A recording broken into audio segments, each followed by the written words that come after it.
2 weeks after our wedding, my husband took me to an elegant restaurant in Portland to celebrate our new beginning. Candle light flickered across the table. Red wine breathed in crystal glasses, and a soft piano played in the background. Everything looked perfect. Then he excused himself to take a phone call outside. An older man at the table beside us suddenly leaned closer, slipped $3,400 into my hand, and whispered urgently, "Listen to me. If you want to live, run now. You're the 10th one." I almost laughed, thinking the man had lost his mind. But only minutes later, I realized I had nearly failed to escape that restaurant alive. The Pearl Room smelled like money and rosemary. I remember that rosemary from the herb-crusted salmon on my plate. And something else. Something clean and expensive, like the kind of candles you find in boutiques where they don't list prices. The restaurant sat on the corner off Northwest 11th and Gleon, and all exposed brick and Edison bulbs. The kind-of place where tech executives closed deals and newlyweds celebrated fresh starts.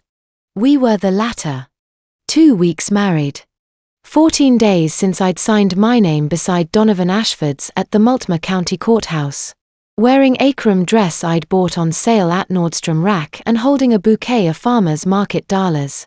My husband sat across from me now, his hand resting over mine on the white tablecloth, his smile easy and warm in the candle light. "To us," Donovan said, lifting his glass off Oregon Pinot Noir. The wine caught the light deep red, almost black, to 2 weeks down and a lifetime to go. I clinked Kedmi glass against his, laughing. "Yuri, such a romantic, only for you." Cass. The nickname still felt new. Cassidy had always been my full name.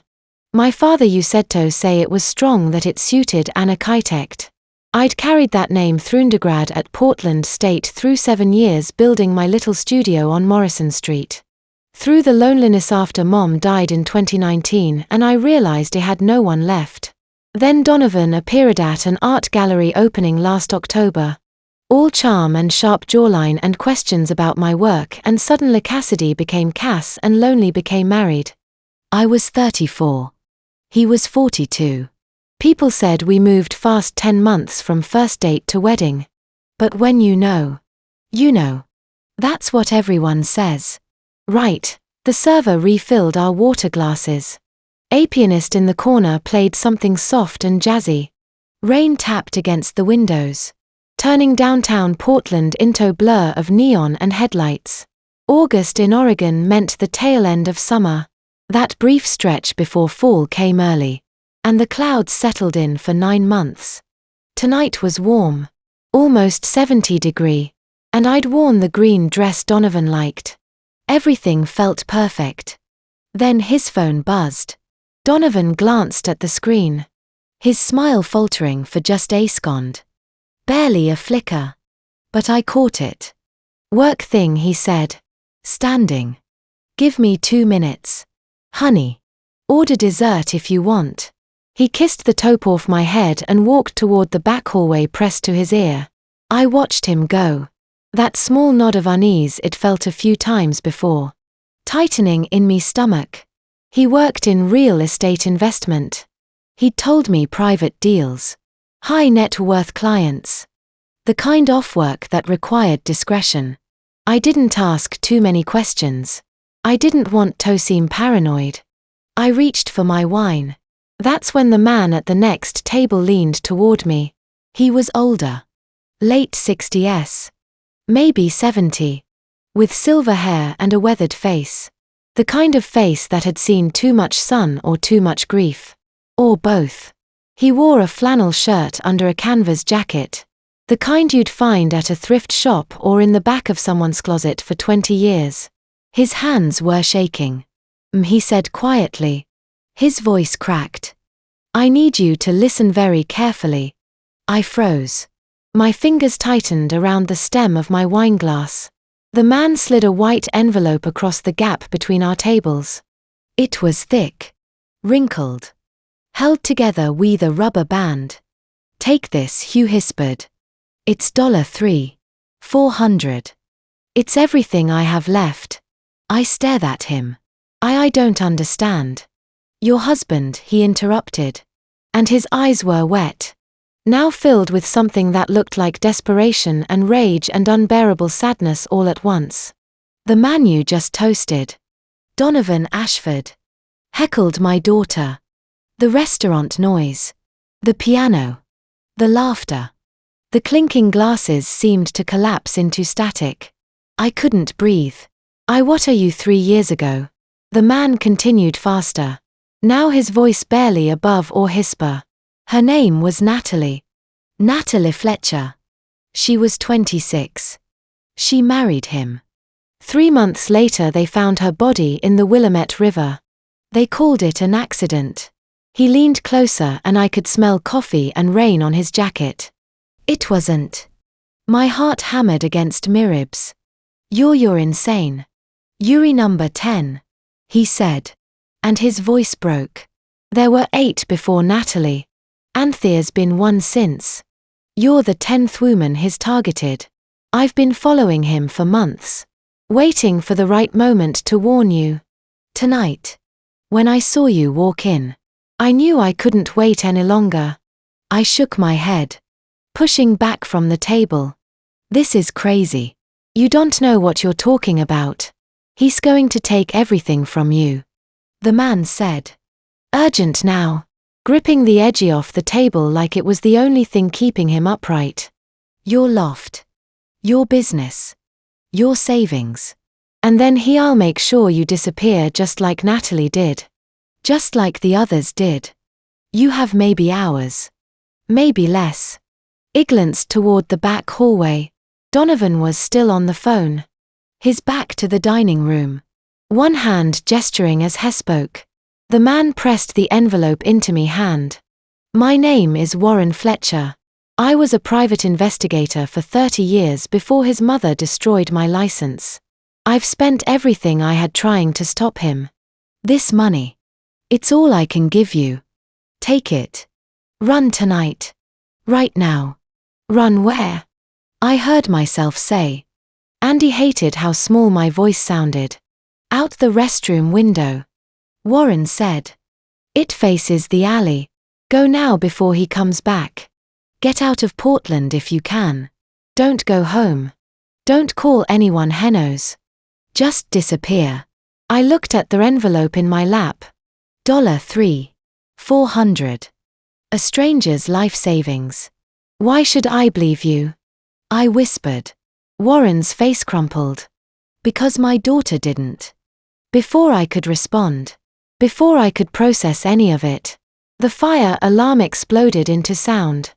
Lights flashed red along the ceiling. The piano stopped mid-note. Servers froze trays in hand. And then the entire restaurant erupted into motion chairs. Scraping voices rising. Someone shouting about smoke. A manager calling for everyone to stay calm. And proceed to the exits. I looked up. Searching for Donovan. He was standing in the hallway, phone still in his hand. His eyes locked on me across the chaos. He wasn't moving toward the door like everyone else. He was staring at me. His face perfectly blank. And for the first time since I'd met him, I felt a spike of cold terror run down my spine. When I turned back to Warren's table, he was gone. The envelope sat heavy in my lap. Rubber band digging into my palm. And the alarm kept screaming. I didn't think. I just moved. My chair scraped back as I stood. Clutching the envelope against my ribs. Everyone was pushing toward the exits. The alarm drowning out everything except me pulse. I walked. Not ran. Not yet. Toward the back hallway where the restroom sat beside the kitchen. The women's room door cut the noise to a muffled wail. 2 stalls, a sink. A narrow window above the towel dispenser. I kicked off my heels. Climbed onto the counter. And shoved the window latch open. 8 foot down to the alley. Dumpsters. Rain's pavement. The smell of grease. I squeezed through and dropped my bare feet. Hitting concrete. Cold and sharp. Somewhere behind me, Voices echoed. I did look back. I ran. 2 blocks north. My feet started bleeding. I ducked into a doorway and opened Uber. 3 minutes away. I crouched there, shivering in my green dress, watching headlights sweep past on Burnside. The silver Honda pulled up. The driver, college kid, Timber's scarf on the dash, gave me a look. You good? Boyfriend drama. I lied. He nodded and pulled into traffic. I pressed my forehead against the window and watched Portland blur past. Neon signs. Food carts. Homeless camps beneath the bridge. The city I'd lived in my whole life suddenly felt foreign. I opened the envelope. $3. 400. All cash.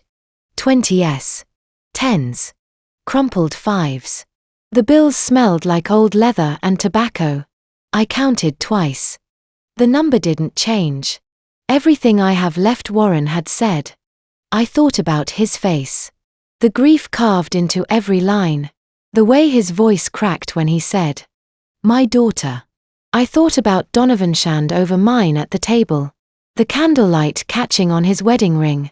The way he'd smiled and said, "Only for you, Cass." 10 months ago. I hadn't known Donovan Ashford existed. October 1 St. Thursday. The monthly art walk in the Pearl District. I'd gone alone with cheap wine in my portfolio. I was 33, single. Running a Tucson architecture studio that barely broke even. Then Donovan walked up in front of a bronze sculpture and said, "You look like someone who knows whether this is genius or expensive garbage." I laughed. He had this way of making you feel like the only person in the room worth talking to. We spent 2 hours walking the district, talking about art and buildings. He told me he worked in real estate investment, that he'd moved from Seattle 5 years ago, that he'd been married once. But it ended badly. By the time we reached my studio on Morrison Street, he'd asked for my number. By November, we were dating. By March, we're standing on the Wildwood Trail in Forest Park, rain dripping through the Douglas firs. And he was kneeling in the mud with a ring. "I know it's fast," Heidi said, "but I've spent enough of my life alone to know when I've found something real." "Marry me, Cassidy," I said. Yes. I was tired of being alone. Tired of coming home to an empty loft and wondering if I'd missed the window where everyone else figured out how to build a life. We married May 15th at the courthouse. No ceremony. No guests. Justice and a judge and a bouquet from the farmer's market. Afterward, we drove to Cannon Beach for a week, renting a cabin near Haystack Rock. That was the morning he brought out the tablet. We were on the porch drinking coffee. Donovan set his mug down and pulled an iPad from his bag. "Hey. Real quick. I need you to sign something." I barely glanced up. "What is it?" "In enrollment," he said casually. "I added you to my policy. Helt hife the works. Just need your signature." The ocean breeze lifted my hair. I felt safe. Happy. Unguarded. "Where do I sign?" He turned the screen toward me. A form, dense paragraphs. Legal jargon I didn't bother reading. A signature field at the bottom. I signed with my finger. "Perfect," Donovan said. "All set." I went back to my coffee. Back to the waves. I didn't think about it again. Not until tonight. Sitting in a stranger's car, holding $3,000 and trying to figure out what Warren meant when he said Donovan was going to take everything. The Uber stopped in front of my building. A renovated warehouse on Northwest Lovejoy. I lived on the 3rd floor. A loft I'd saved years to buy. 920 square feet of exposed brick and morning light. It was mine. The only thing in my life that had ever been completely mine. I climbed the stairs barefoot, my heels dangling from one hand. Inside, I locked the door and stood there breathing. The loft looked exactly as I'd left it. Sketches on the wall. Coffee mug in the sink. Donovan Shackett on the couch. Normal. Safe. I pulled out my phone and opened my banking app. $47. 200. 7 years of freelance work. It wasn't much. But it was enough to start over. Enough to disappear. I tapped transfer. Entered my mother's old account number. A safe place somewhere Donovan couldn't touch. I hit confirm.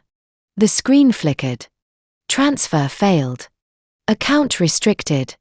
Contact your financial institution for details. I stared at the message.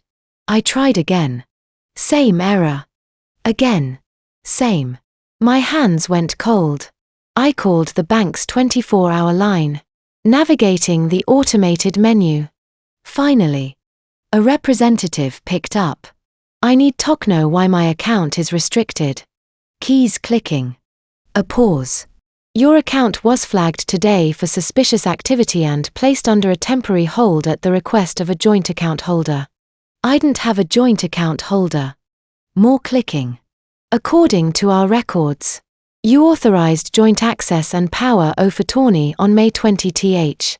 May 20th. The cabin. The tablet. The signature. I did read. No. I whispered. That's not. You'll need to speak with the primary account holder, Mr.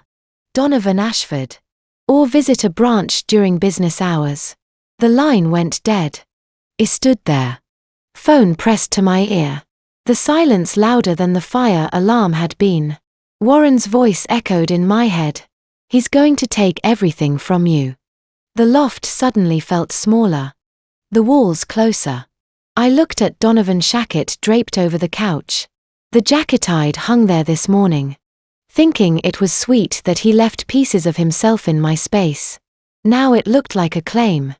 A mark of ownership. I walked to the window and stared out at the rain-slick streets below at the city lights blurring through the glass. And I finally understood I wasn't his wife. I was his 10th victim. And the trap had already closed. I didn't sleep. I lay on the couch in my green dress, staring at the ceiling until the sky turned from black to grey. Around 6. I gave up and made coffee. My hands shook so badly I spilled grounds across the counter. The bank representative's words kept looping. You authorized joint access and power of attorney on May 20th. May 20th. 5 days after our courthouse wedding. The morning on the porch in Cannon Beach. The tablet. The signature I didn't read. I opened my laptop and searched my email for anything from May. Receipts. Confirmations. Anything there. An email from May 20th. 9:47 a.m. Sender. Shafe Insurance Partners. Subject. Welcome to Safe Your Enrollment Confirmation. I clicked it open. 2 lines of text and a PDF attachment. Dear Cassidy Ashford. Thank you for enrolling in Seraph Insurance. Please find your signed agreement attached for your records. I downloaded the PDF. Mr. Mark twisted as the pages loaded. The header read First Bank of Oregon Joint Account Access Agreement and Power of Attorney Authorization. Not insurance. Not even close. I scrolled through the 17-page document. My eyes catching on phrases that made my skin crawl. Cassidy Marie Reeves Ashford hereby grants Donovan James Ashford full joint accesto account number 4472. Including but not limited to withdrawal, transfer, closure, and reporting rights. Cassidy Marie Reeves Ashford hereby grants Donovan James Ashford durable power of attorney for all financial matters. Effective immediately and irrevocable without notarized written consent from both parties. At the bottom of page 12. My signature. I read the suspicious activity clause 3 times. The authorized power of attorney holder may request temporary account restrictions up to 72 hours in cases of suspected fraud, identity theft, or financial abuse without prior notification to the primary account holder. That's what he'd done. Last night after I ran. He'd called the bank and reported a suspicious large transfer attempt and triggered an automatic freeze. He'd locked me out of my own money using the signature I'd given Hyman our honeymoon. By 9:00 a.m. I was on the phone with First Bank's downtown branch. I'd showered, changed into jeans and a sweater, and rehearsed what I was going to say. Stay calm. Be clear. Fix this.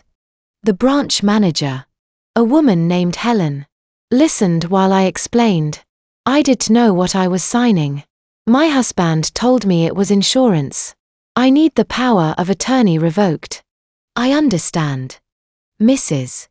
Ashford, Helen said. Unfortunately, revocation requires written consent from both parties and notarization. Without Mr. Ashford's signature, I can't make changes. He tricked me, I said, my voice cracking. If you believe fraud occurred, you'll need to file a police report. In the meantime, the 72-hour hold remains in effect. When does it end? The hold was initiated yesterday at 6:15 p.m. It will lift automatically on August 19th at 6:15 p.m. Unless Mr. Ashford requests an extension. 3 more days and Donovan could extend it whenever he wanted. What if I need to access my money before then? You'll need Mr. Ashford's authorization. I hung up before I started screaming. I tried calling Donovan. It went straight to voicemail. I tried texting. No response. I tried his work number. The one he'd given months ago. Disconnected. I thought about going to the police.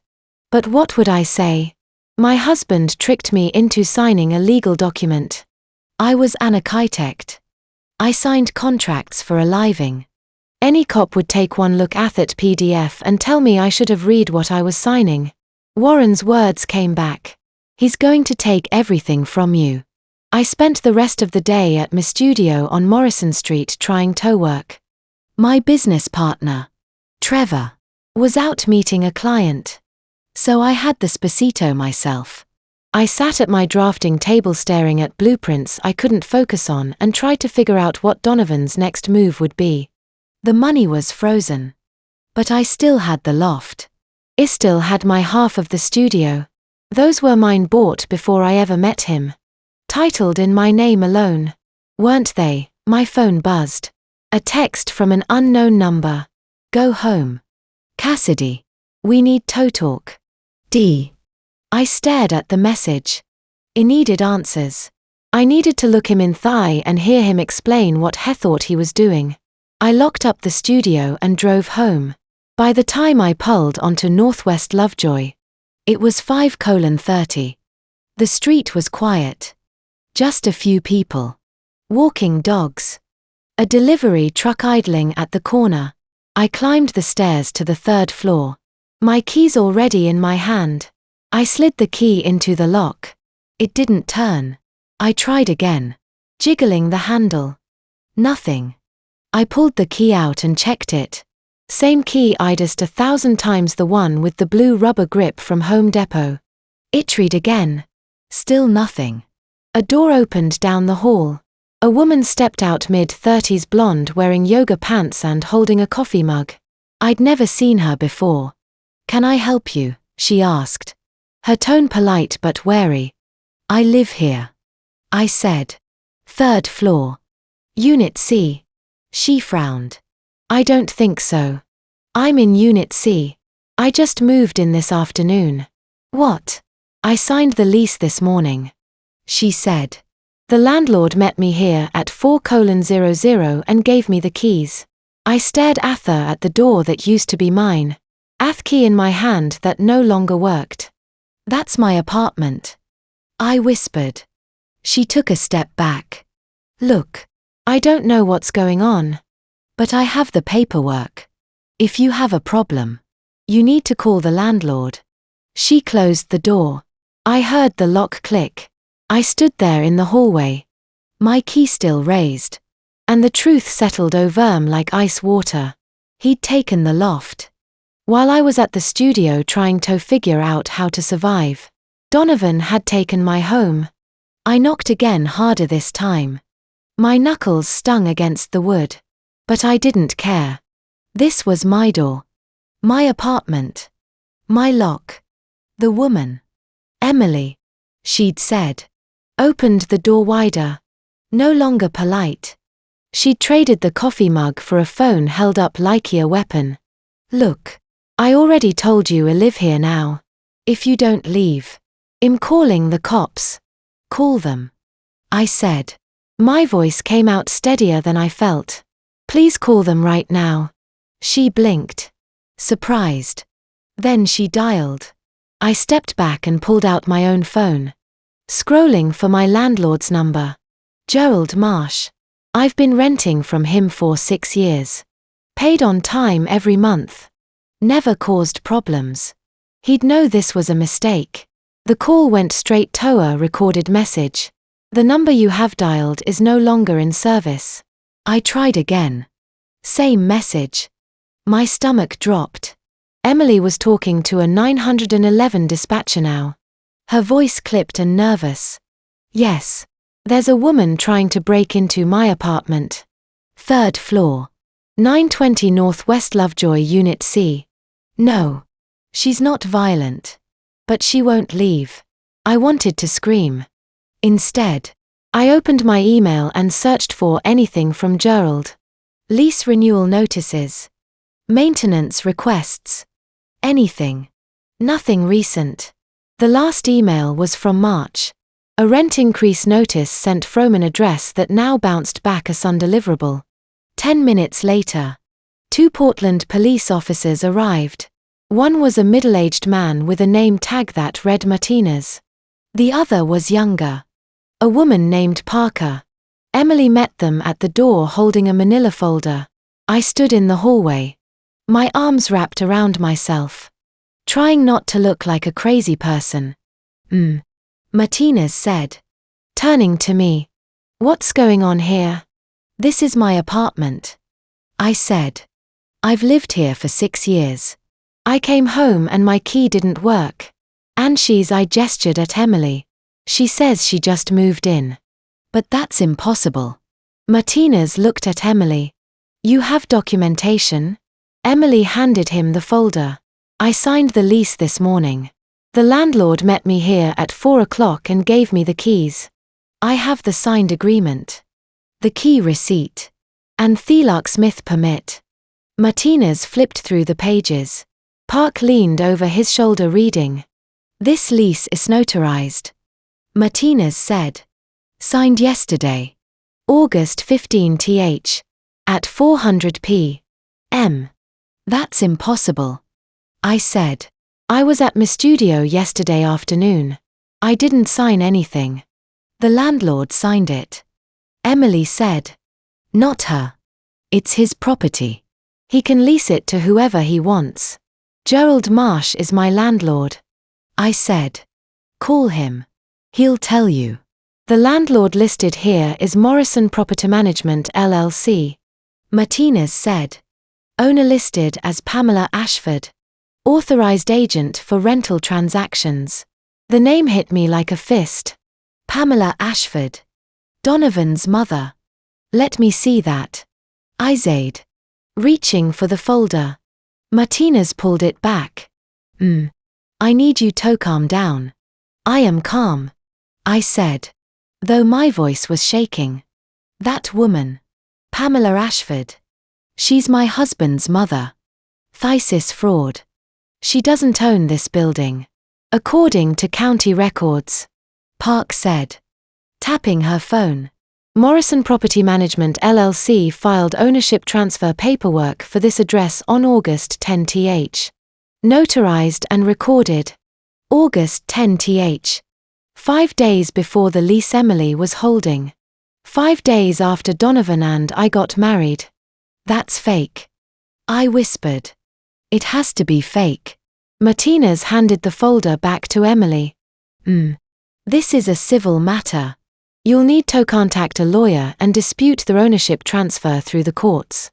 We can't remove someone from a property when they have a legally notarized lease. But it's my home.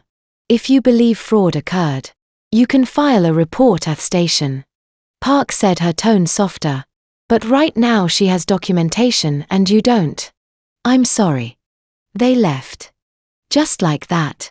Walked back down the stairs and drove away, leaving me standing in the hallway with Emily Carr, who looked almost as shaken as I felt.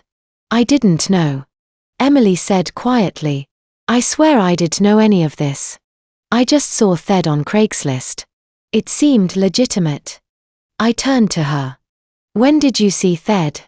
Last week. August 10th. I think. I mailed the contact and they responded right away. What contact? She pulled out her phone and showed me the email thread. The sender was listed as Bashford Morrison Property Management. The email address bashford.property@gmail.com. A fake account set up to look official. They sent me the lease agreement on the 13th. Emily continued. I signed it electronically and sent a deposit first and last month's rent plus security. $3,400. The same amount Warren had given me. Yesterday afternoon. Emily said.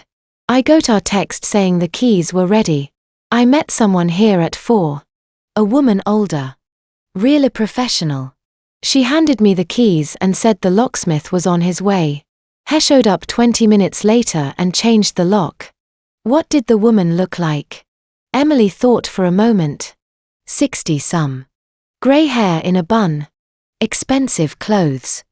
She had a county badge on a lanyard. Some kind of official ID. Pamela. She'd been here yesterday at 400 p.m. while I was at my studio.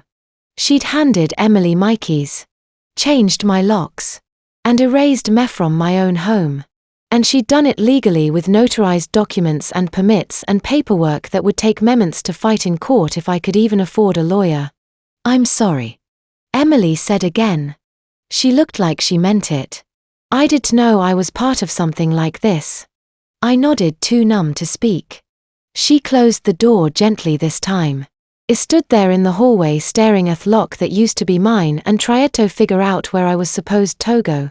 I had no money. No home. No one to call. I walked down the stairs and pushed through the building's front door onto Northwest Lovejoy. The evening air was cool. The street was quiet. And then I saw them. 2 cars pulling up to the curb. The first was Donovan's silver Audi. The second was a black Mercedes. Sleek and spotless. Donovan stepped out of the Audi. He didn't look surprised to see me. He looked calm. Almost bored. The Mercedes door opened and a woman emerged. She was exactly as Emily had described. 60-something grey hair pulled into a tight bun. Wearing a charcoal blazer and slacks that probably cost more than my monthly rent. A lanyard hung around her neck. A county employee badge glinting in the streetlight. Pamela Ashford. Donovan's mother. She looked at me the way you'd look at a stray dog. Not unkind. Just inconvenient. Cassidy. Donovan said. His voice smooth. We need to talk. The elegant woman beside Donovan spoke first. Her voice had authority. I couldn't fight the kind that came from years of telling people what to do and watching them obey. Ms. Reeves. She said almost gentle. I think there's been a misunderstanding. I stared at her. Up close. Pamela Ashford was polished grey suit, hair pulled into a tight bun.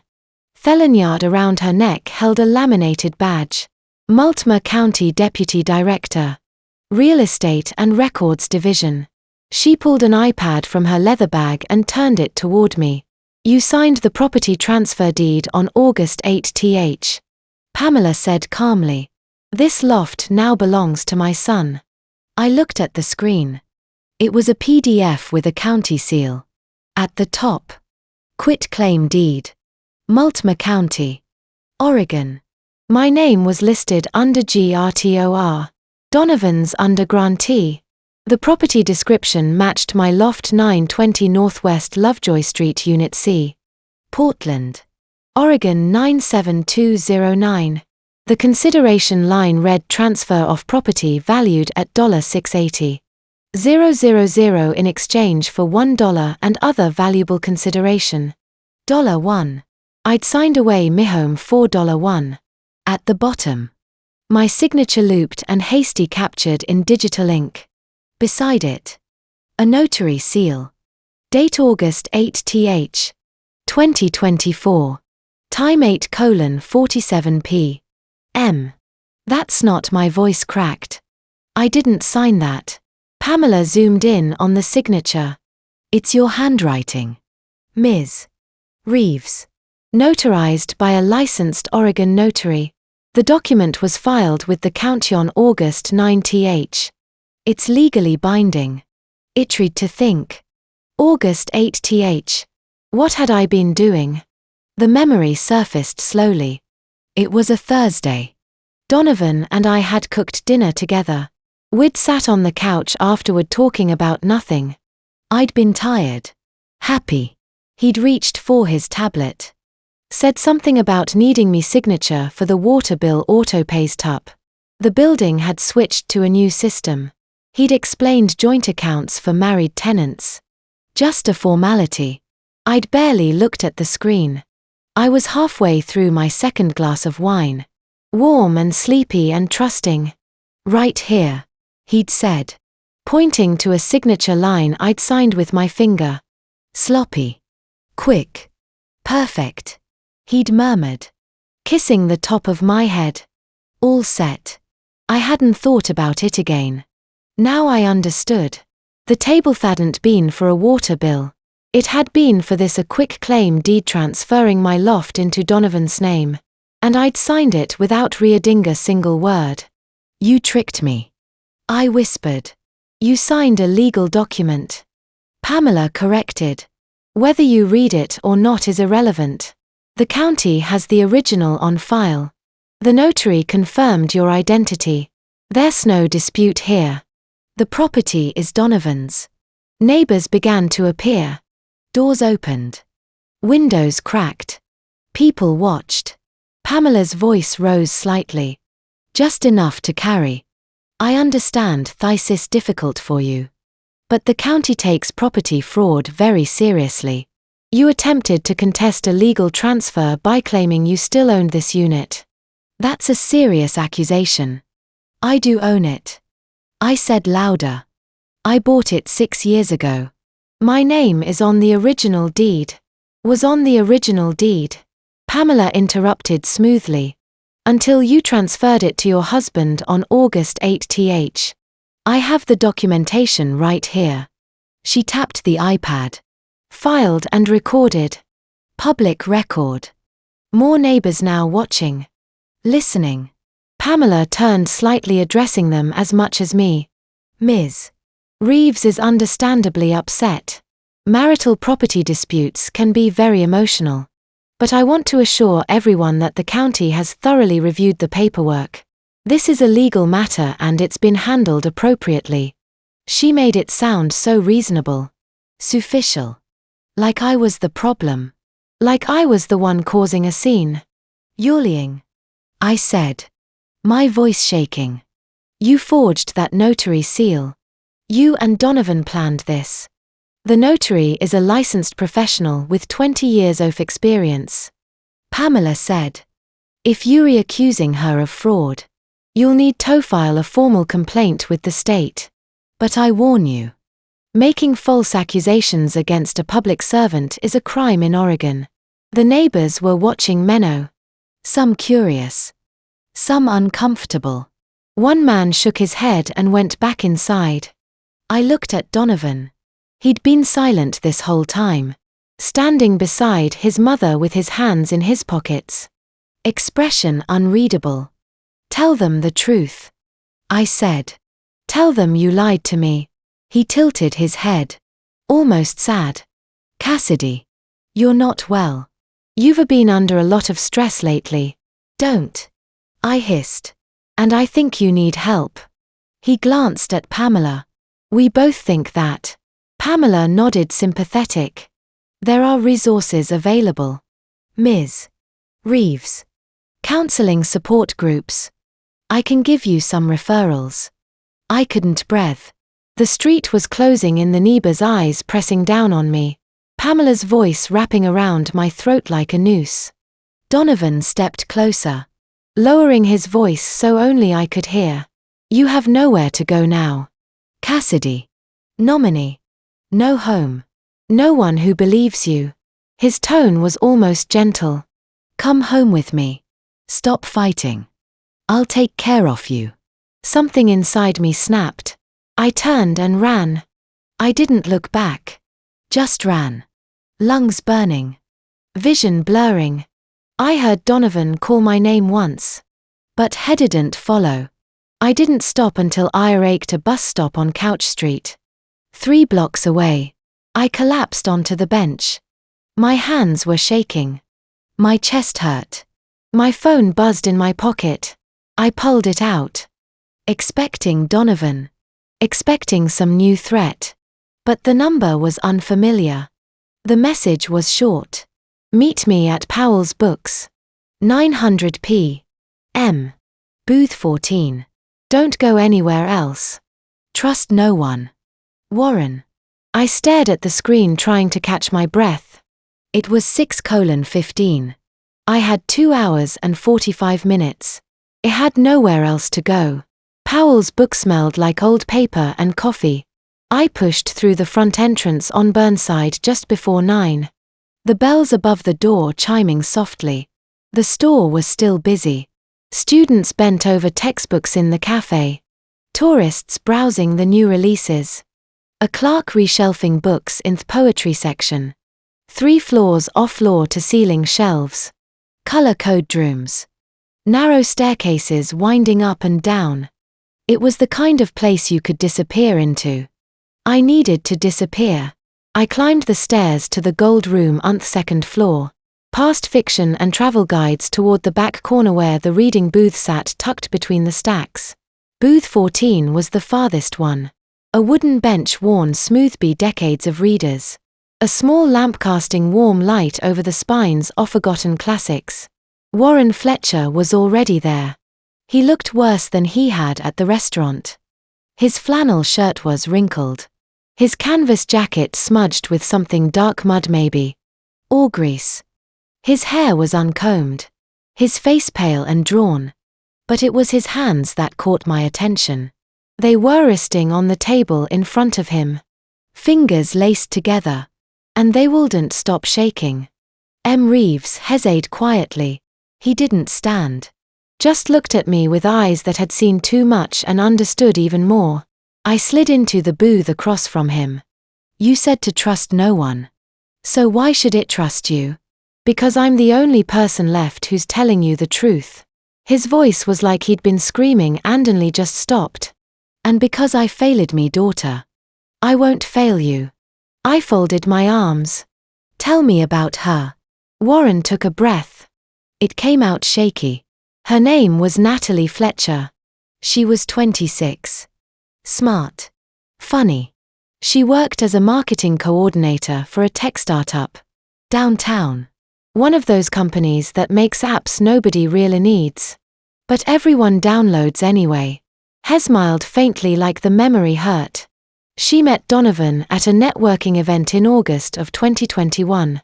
He was charming. Successful. Interested in her work. By October. They were engaged. By November. They were married. Fast. I murmured. That's what I said. Warren's jaw tightened. I told her it was too fast. That I didn't trust him. She said I was being overprotective. That I needed to let her live her own life. He looked down at his hands. She was right. I was overprotective. I'd raised her alone since her mother died when she was 8. Natalie was all I had. I waited. 3 months after the wedding. Warren continued. They found her body in the Willamette River. February 9, 2022. She'd been in the water for 2 days. The police said she'd gone for a walk along the waterfront, slipped on ice, hit her head, and fell in. Accidental drowning. Case closed. But you didn't believe them. No. His voice hardened. Natalie hated the cold. She wouldn't have gone walking by the river in February. And she had a bruise on her wrist. Faint. Almost gone. But I saw it at the morgue. Like someone had grabbed her. I felt something cold settle in my stomach. I started digging. Warren said. I was a private investigator for 30 years. I had contacts. Resources. I pulled Donovan's background. His financials. His history. And I found them. Found who? The others. He reached into his jacket and pulled out a folded piece of paper worn soft creased from being opened and closed too many times. He spread it on the table between us. It was a list handwritten. 8 names. Melissa Crane. Warren said. Pointing to the first name. Mary Donovan in 2008. Died of an overdose 6 months later. Ruled suicide. He moved his finger down the list. Rachel Morn. 2011. Fell down the stairs in her own home. Accidental death. Another name. Sarah Bennett. 2015. Car accident on Highway 26. Brake failure. His finger kept moving. Name after name. Year after year. Brenda Kofi. Diana Petrova. Hannah Moss. Claire Delaney. Warren looked up at me. And then Natalie. 8 women in 13 years. All of them single. All of them financially independent. All of them married to Donovan Ashford for less than 6 months before they died. And every single one of them signed over their assets to him before they died. Life insurance, property. Savings accounts. Everything. I couldn't breathe. Urie number 10. Warren said there was one after Natalie. A woman named Claire Delaney. She died last year, overdose just like Melissa. The pattern is always the same. He marries them. Isolates them. Takes their money. And then they disappear.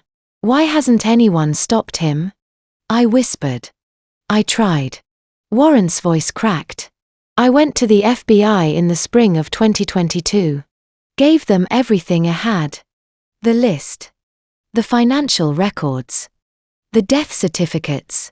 They opened an investigation. Money laundering. Real estate fraud. They've been looking at Pamela Ashford for 18 months now. Her position at the county. The property transfers. The shell companies. But they can't connect it to the murders. The deaths look accidental. The paperwork looks legal. Donovan's smart and his mother has power. What did she do to you? Warren's face went dark. She had me committed. September of 2022. I was getting too close. Asking too many questions. One day I'm meeting with an FBI agent and the next day I'm being escorted to Oregon State Hospital by 2 deputies with a psychiatric hold order signed by a county judge. They said I was delusional. Dangerous to myself and others. They kept me there for 9 months. I stared at him. 9 months. By the time I got out, my PI license was revoked. He had a restraining order against me. Couldn't go within 500 feet of Donovan or Pamela.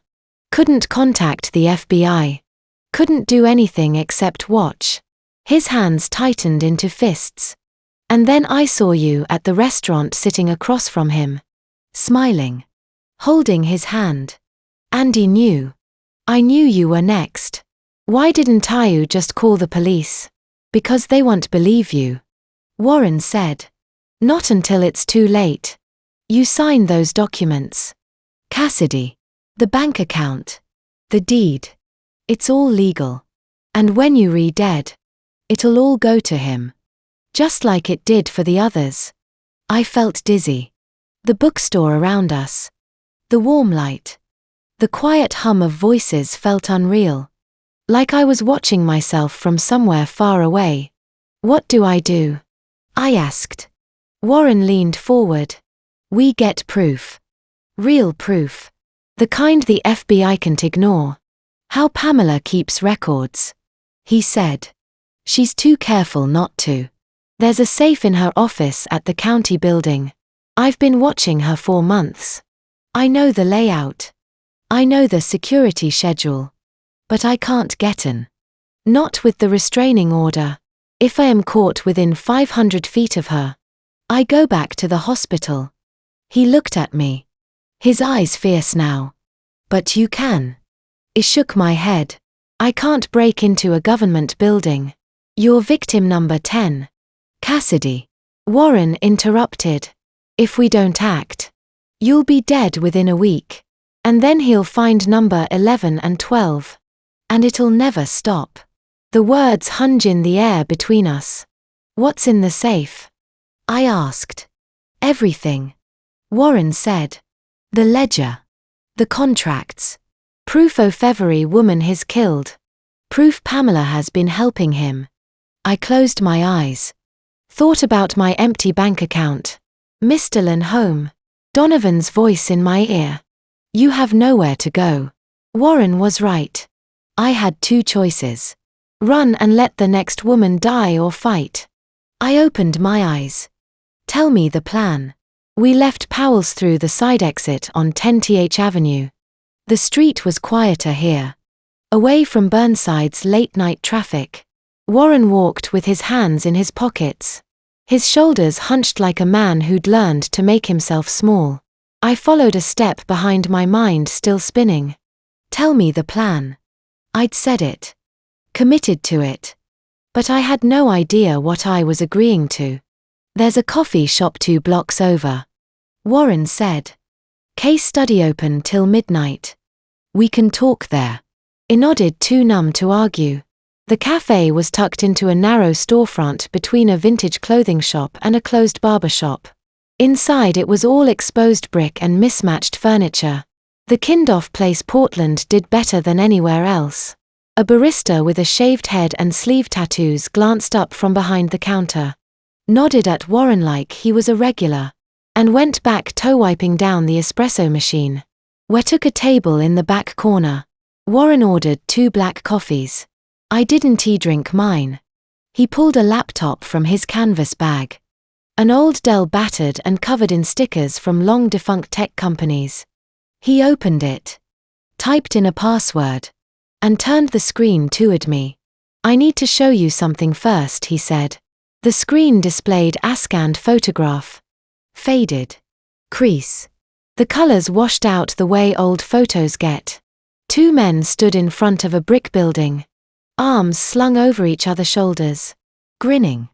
One of them was Warren. Maybe 30 years younger. His hair still dark. His face unlined. The other man was younger. Early 20s. With shaggy blonde hair and a denim jacket. I knew that face. I'd seen it in exactly one photograph. A wallet-sized picture my mother kept in a drawer, yellowed and folded, the only image of my father she hadn't thrown away after he died. That SMY voice caught. That's my dad. Warren nodded slowly. David Reeves. He was my best friend. We ran a PI firm together in the 80s and early 90s. Reeves and Fletcher Investigations. Handled everything from insurance fraud to missing persons. We were good. Built a solid reputation. I stared at the photo. My father looked so young. So alive. Headed in a car accident. I whispered. December 1994. I was 4. I know. Warren said quietly. I was the one who identified his body. The words hit me like a fist. Highway 217 just south of Beaverton. Warren continued. Single car crash. His brakes failed going into a curve. He hit a guardrail at 60 miles per hour. The police said it was mechanical failure. Old car wore on brake lines. These things happen. But you didn't believe them. Warren's jaw tightened. David was careful. He checked his car every week. Oil, tires, brakes. It was a habit from the job. We dealt with people who didn't like being investigated. He knew better than to ignore maintenance. You think someone killed him? I think someone wanted him dead. Warren said we were working a case real estate fraud money laundering through property transfers. David was close to cracking it and then he was gone. I couldn't breathe. Did you ever find out who? No. Warren's voice was flat. The case files disappeared after he died. Our office was broken into 2 days after the funeral.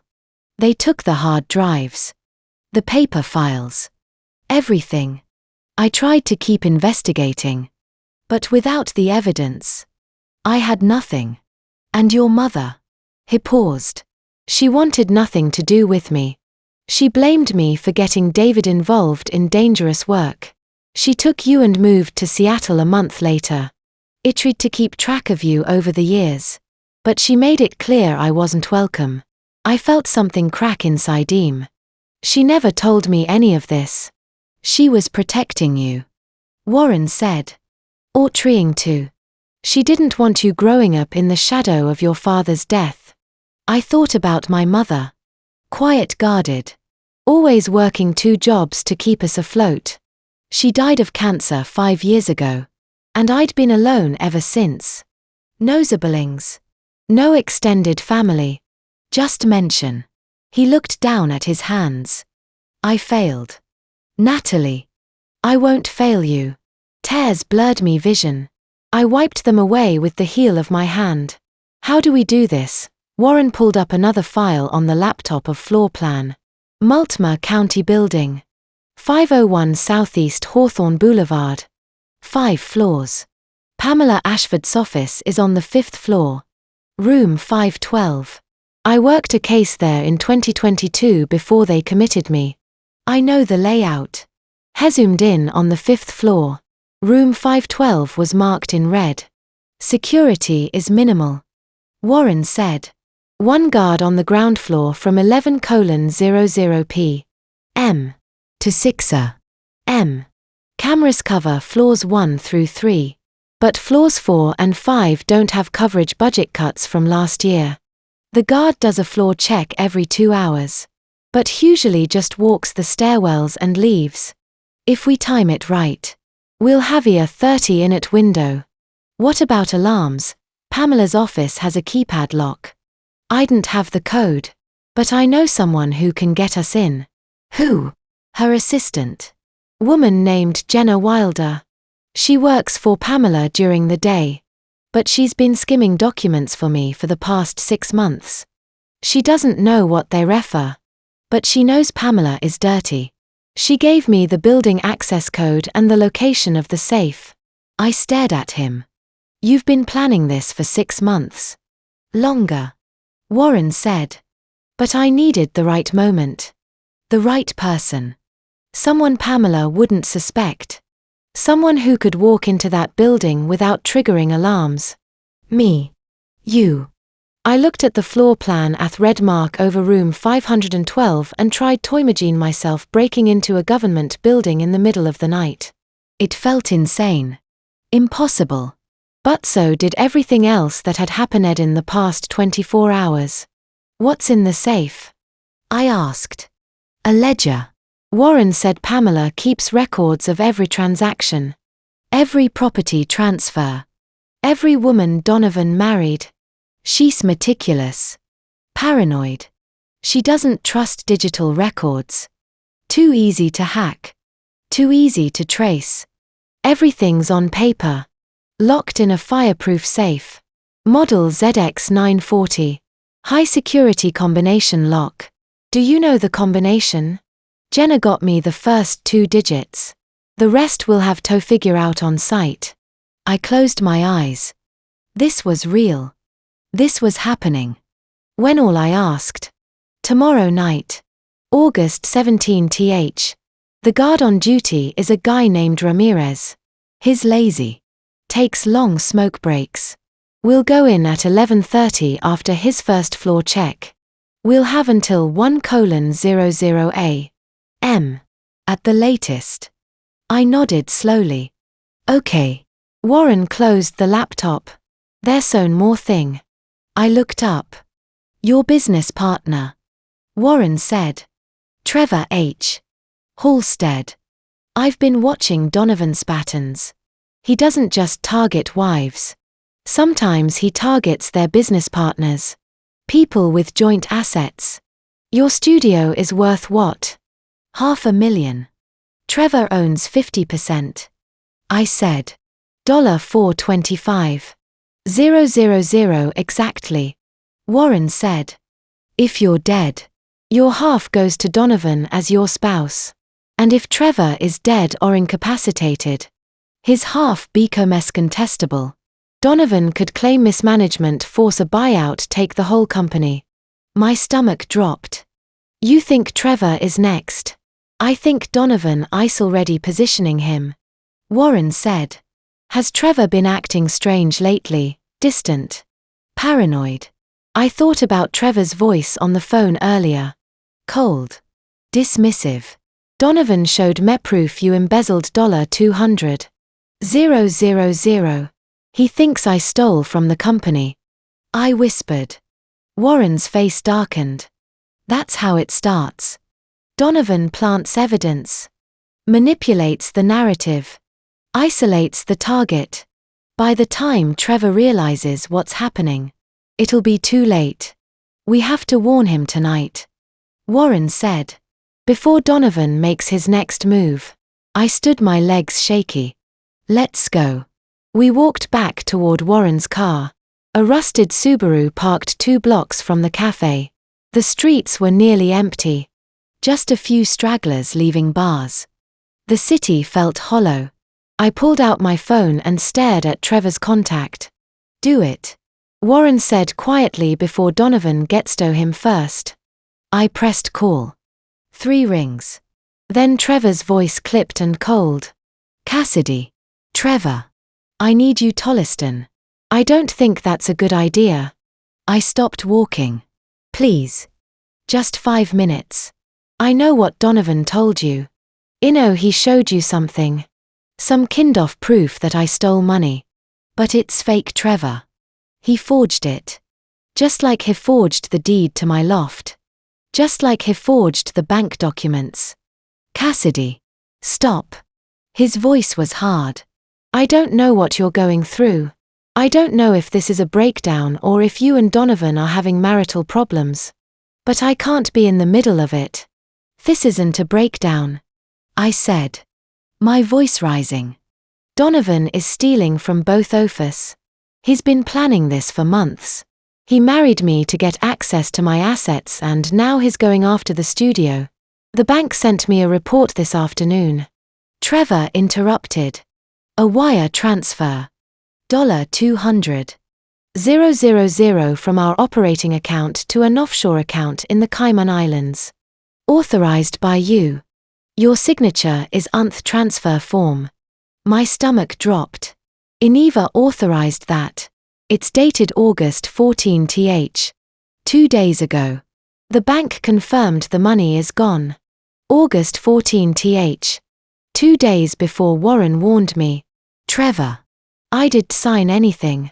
Then how did your signature end up on the form? I thought about the tablet. The wine. The signatures I'd given Donovan without reading. He tricked me. I whispered. Just like he tricked me into signing over my loft. He had me sign something in a tablet. I thought it was for utilities or insurance. Cassidy.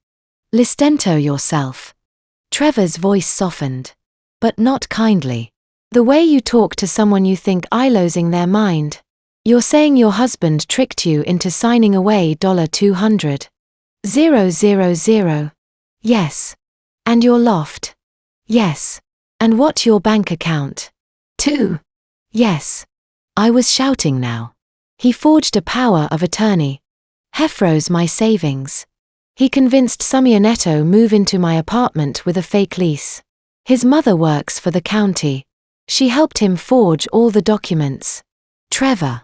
I know how this sounds. But I'm telling you the truth. I can't do this. Trevor said.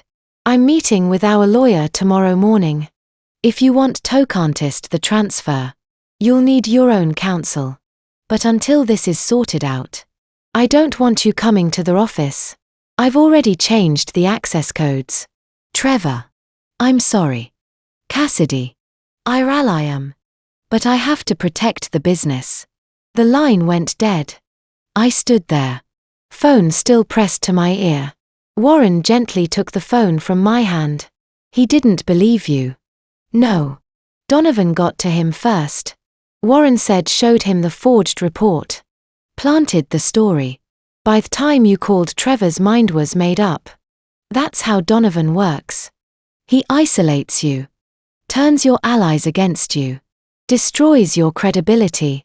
Then when you try to defend yourself, no one listens.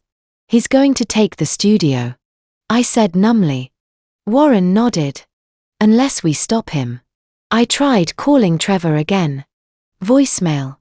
I left Ames Sage. Rambling. Desperate. Begging him to check the transfer logs to verify the signature.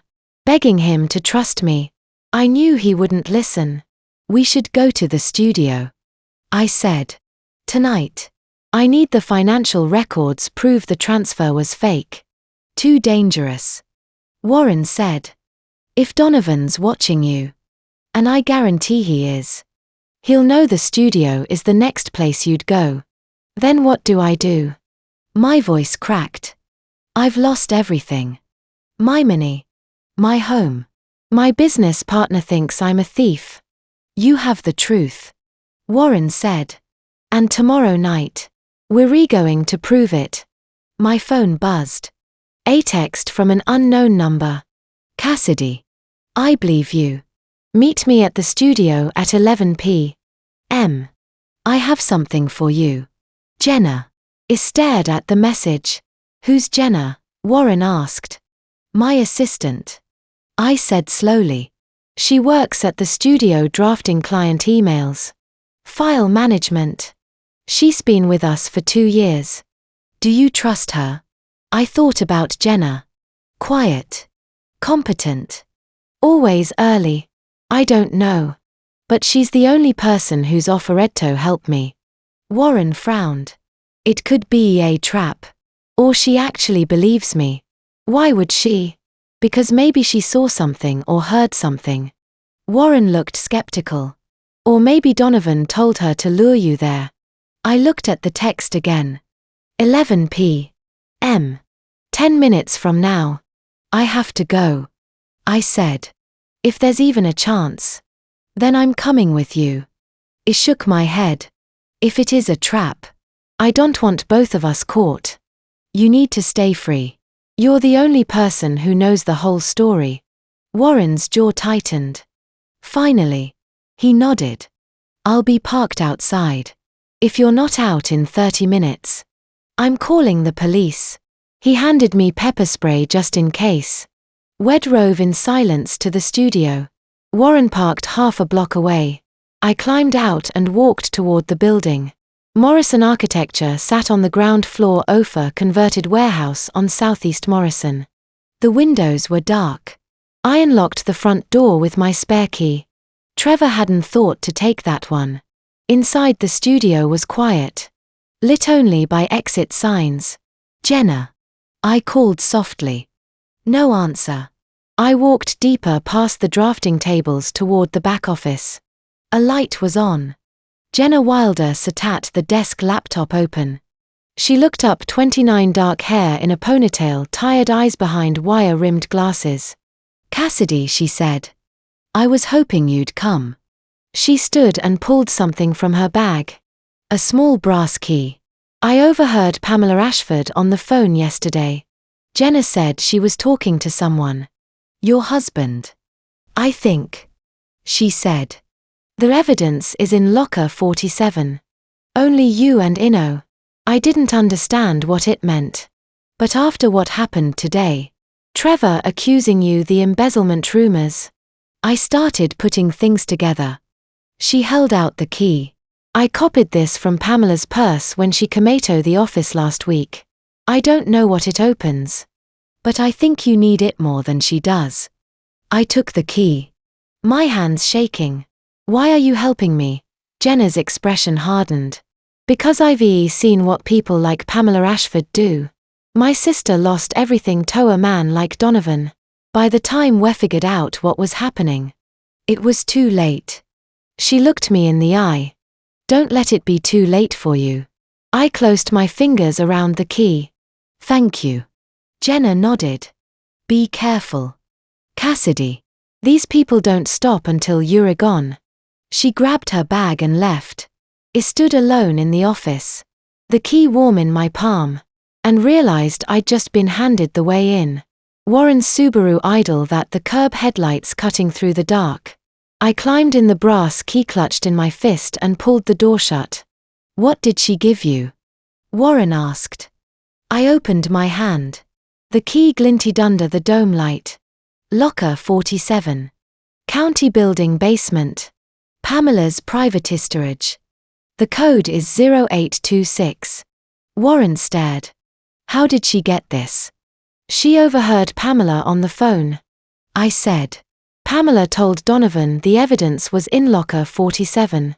Jenna copied the key from Pamela's purse last week when she came to the office. When Pamela came to your studio. I nodded. She was here this morning. Warren's eyes narrowed. Why? I closed my fist around the key again to fire me. That morning. 9 hours earlier. I'd arrived at Morrison Architecture just before 9. My spare keys. Still working my mind. Still reeling from the night before. The fire alarm at the restaurant. Warren's warning. The envelope of cash. I hadn't slept. It spent the hours between midnight and dawn sitting on the floor of a Motel 6 inches Gresham. Staring at $3. 400 inches 20s and trying to figure out what the hell I was supposed to do. By morning. I decided I'd go to the studio. Talk to Trevor. Show him the bank documents. The tablet signature. Scam. The pattern. Make him understand. But when I unlocked the front door, I knew immediately something was wrong. The lights were already on. Voices echoed from the conference room. Low tense. Too many people for this early on a Friday morning. I walked toward the sound. 12 of our employees sat around the long table drafters, project managers the intern we'd hired in June. Trevor stood at the head. Arms crossed. Face unreadable. And beside him, perfectly composed in a charcoal suit, stood Pamela Ashford. She looked up when I entered. Her expression didn't change. Ms. Reeves. Thank you for joining us. I froze in the doorway. What's going on? Please sit down. I'd rather stand. Pamela's mouth tightened. She opened a leather portfolio and pulled out a stack of papers. This is an emergency personnel meeting. As of 8:45 this morning, Morrison Architecture has been made aware of significant financial irregularities in your business accounts. My stomach dropped. What are you talking about? She slid a document across the table. I didn't move. One of the drafters, a woman named Kelly, picked it up, glanced at it, and looked at me with something between shock and pity. That's a wire transfer authorization, Pamela said. Dated August 14th. $200,000 transferred from your operating account to an offshore account in the Cayman Islands. The authorization bears your electronic signature and was processed by First Bank of Oregon. That's fake, I said. My voice sounded distant. I never authorized that. The bank has confirmed the transaction. Pamela continued as if I hadn't spoken. Mr. Holstead contacted me this morning in my capacity as Deputy Director of Real Estate and Records for Multnomah County. Given the nature of the alleged fraud and its connection to county-filed business licenses, I've been asked to oversee the termination process. I looked at Trevor. He wouldn't meet my eyes. Trevor, I said. You know me. You know I would never. Cassidy. His voice was quiet. Defeated. I saw the transfer logs. I spoke to the bank. I spoke to our accountant. The money is gone. Donovan forged my signature. Effective immediately. Pamela interrupted her voice, cutting through mine like a blade. Cassidy Reeves is terminated from Morrison Architecture for gross misconduct and embezzlement. All access codes have been changed. All county business licenses listing her as co-owner are being contested. Security will escort her from the premises. The room went silent. I looked around the table. Kelly wouldn't look at me. Neither would Marcus or the intern or any of the others I'd worked with for years. They just stared at the table at their hands anywhere but my face. "You can't do this," I whispered. "It's already done," Pamela said. A security guard I didn't recognize appeared in the doorway. Middle-aged. Uncomfortable. Holding a cardboard box. "M. Reeves," he said. "I need you to come with me." "Trevor." Trevor finally looked at me. His face was grey. Tired. "I'm sorry, Cassidy. I have to protect the business." The guard stepped forward. I wanted to scream. I wanted to flip the table to grab Pamela by her perfect suit and make her admit what she was doing. But 12 people were watching. 12 people who would tell this story later. How Cassidy Reeves lost it. How she'd stolen $200,000. How she'd been dragged out by security. So, I walked. The guard followed me to my desk. I grabbed my laptop. A framed photo of my mother. A coffee mug. He put them in the box. My hands were shaking so badly I dropped the photo. The glass cracked. No one said goodbye. The guard walked me to the front door and held Ito pen. I stepped out onto Southeast Morrison Street into the bright August morning, carrying a box of my life in my arms. A few people on the sidewalk turned to watch. A woman walking her dog. A guy on a bike. Witnesses to my humiliation. I made it half a block before I had to set the box down and breathe. Now sitting in Warren's car 11 hours later, the memory felt like something that had happened to someone else. "She fired you in front of your entire staff," Warren said quietly. "She wanted them to see it." I said she wanted witnesses. So when I try to fight this, when I tell people Donovan is stealing from me, they'll remember the day I got fired for embezzlement. Warren's hands tightened on the steering wheel. "She's systematically destroying your credibility. Every ally. Every asset. Every piece of your identity. It's soaking." He pulled away from the curb. We drove in silence for a few blocks, heading north toward the river. I pressed my forehead against the cool window glass and watched the city blur past. Then my stomach turned. Not nerves. Not stress. Something deeper. A wave of nausea so sudden and overwhelming I couldn't breathe. "Pull over," I gasped. Warren swerved into Ourh's station. I shoved the door open and stumbled out, barely making it to the restroom before I vomited. Once. Twice. Until there was nothing left. I leaned against the sink, gripping the cold porcelain, staring at my reflection in the fluorescent light. Pale. Hollow-eyed. Hair tangled. I looked like a stranger. And then I remembered 2 weeks. I was 2 weeks late. I'd been so consumed with Donovan, with the fire alarm and the frozen accounts and the stolen loft, that I hadn't even noticed. My hand moved to my stomach. "No. Not now. Not this." A knock on the door. "Cassidy." Warren's voice worried. "You okay?" I turned on the faucet. Splashed cold water on my face. "Yeah. I'm fine. Just stress." I dried my hands. Took a breath. Opened the door. Warren studied my face. "You don't look fine." "I will be." I lied. We got back in the car. Warren drove. I sat in silence, my hand resting on my stomach. The keto locker 47 heavy in my pocket. Tomorrow night. We'd break into Pamela's office. Tomorrow night. I'd find the proof. But right now, All I could think was I might be carrying the child of a man who wants me dead. We drove insolence. Warren kept glancing at me, his knuckles white on the steering wheel. I stared out the window, my hand pressed flat against my stomach, trying not to think about what I already knew. After a few blocks, I said, "Can you take me to Walgreens?" Warren's eyes flicked toward me. "Now, please." He didn't ask why, just turned left on Burnside and pulled into the parking lot of a 24-hour Walgreens 3 blocks later. The lights inside were harsh and fluorescent, casting everything in a sickly yellow glow. "I'll wait here," Warren said quietly. I nodded and climbed out. The automatic door slid open. The store was nearly empty. Just a cashier scrolling through her phone and a guy in a hoodie buying energy drinks. I walked past the candy aisle, past the greeting cards toward the back where the pharmacy section sat behind locked glass.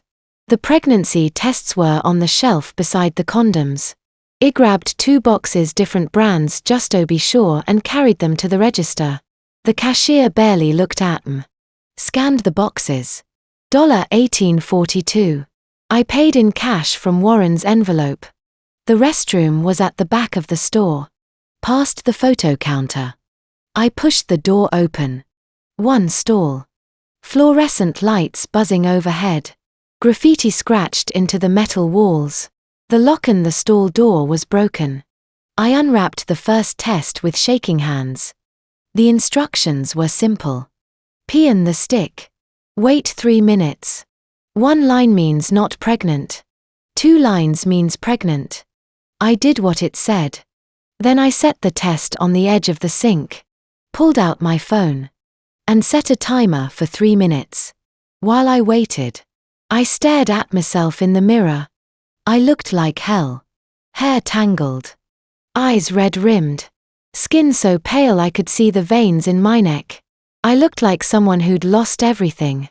Which I had. But if this test came back positive, I hadn't just lost everything. I was tied to Donovan forever. I tried to remember when my last period had been. Early July. Maybe I'd been so busy with work, so caught up in the honeymoon haze with Donovan. I hadn't been paying attention. Then the chaos started. The fire alarm. The frozen bank account. The stolen loft. And I'd stopped thinking about anything except survival. 2 weeks late. Maybe more.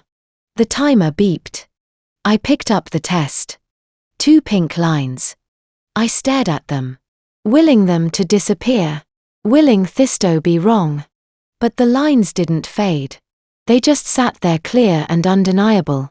Pregnant. 6 weeks. Maybe. That would put conception right around our honeymoon. The cabin at Cannon Beach. The morning. Donovan handed me the tablet, and I signed away my bank account without reading a single word. I'd been pregnant for a month and a half, and I hadn't even known. My legs gave out. I slid down the wall and sat in the dirty tile floor. The test still clutched in my hand. And I started to cry. Not quiet tears. Ugly gasping sobs that echoed off the bathroom walls. This was Donovan's child. The child of a man who'd married me to steal everything I owned. A man who'd killed 8 women before me. A man whose mother had systematically destroyed my life in less than 48 hours. And now I was carrying his baby. If he found out, he'd use it against me. Custody battles. Visitation rights. A legal tie that would bind him for the rest of my life. Even if I managed to put him in prison. Or worse. He'd see the baby as a liability. Another heir to eliminate. Another loose end. I thought about options I didn't want to think about. Abortion. Adoption. Disappearing. And never telling anyone. But even as the thoughts formed, I knew I couldn't, because this baby, this tiny cluster of cells growing inside me, hadn't chosen Donovan as its father. Hadn't chosen any of this. And neither had I. I pressed my hand flat against Mr. Mark. "I'm sorry," I whispered. I'm so sorry you got stuck with us. But I wasn't going to let Donovan win. Not this time. If I was going to bring Achild into this world, I was damn sure going to make sure it had a future. A safe one. One where its father was behind bars and couldn't hurt anyone ever again. I wiped my face with the back of my hand. Stood up. Looked at myself in the mirror again. I didn't look like someone who'd lost everything anymore. I looked like someone who had everything to fight for. I shoved the test into my pocket, washed my hands, and walked out of the restroom. Warren was leaning against the hood of his car when I came out of the store. He straightened when he saw me, his face lined with worry. I stopped a few feet away from him. Opened my mouth. Close edit. Cassidy, he said gently. Impregnant. The words hung in the air between us. Warren didn't move for a long time. 10 seconds. 15. I watched his face cycle through shock. Then grief. Then something that looked like fury. Does he know? Warren asked finally. No. He can't find out. Warren said, his voice low and urgent. If he does. If he even suspects, he'll use it. Custody. Child support. He'll have a legal claim on you for the rest of your life. Or worse. He'll see it as a liability and move off his timeline. You think he'd kill me while I'm pregnant? I think he's killed women for less. Warren said. And if you die before the baby's born, he inherits everything as your widow Ourh. The baby never has to exist. I felt cold all over. Then he's not going to find out. I said. Not until he's in handcuffs. Warren studied my face. What are you going to do? I'm keeping it. I said. The words came out stronger than I expected. I'm keeping this baby. And I'm going to make sure it grows up knowing its father is in prison. That it's safe. That it never has to be afraid of him. Warren's expression softened. Your father will be proud of you. My throat tightened. I hope so. Warren pushed off the car. Fenway don't have time to waste. If you're going to protect that baby, we need proof. Tonight. Tonight. I echoed. I thought you said tomorrow night. That was before. Warren said before Donovan fired you. Before Pamela destroyed your reputation. Before this. He gestured toward my stomach. The longer we wait, the more time Donovan has to figure Ourh still in Portland to track you down to finish what he started. We go tonight now. I looked at him. You think we're ready? No. Warren said honestly. But I don't think we have a choice. I pulled the brass key from my pocket. Locker 47. Code 0826. Okay. I said. Let's go. We climbed into the car. Warren started the engine and pulled out of the parking lot heading east toward the river. Downtown Portland rose ahead of us. The skyline glittering against the black sky. Somewhere in that city, in a basement locker beneath the Multnomah County building, was the proof I needed. The ledger. The contracts. The names of 8 dead women. I rested my hand on my stomach. We're going to end this. I whispered. I promise. Warren didn't say anything. Just drove faster. At midnight. We stood outside the county building. The service door stood before us. The Multnomah County building sat on Southeast Hawthorne Boulevard. 5 stories of gray concrete and dark windows. During the day, it bustled with clerks and lawyers and people filing paperwork. At midnight, it was a tomb. Warren pulled a brass key from his pocket. Old. Worn.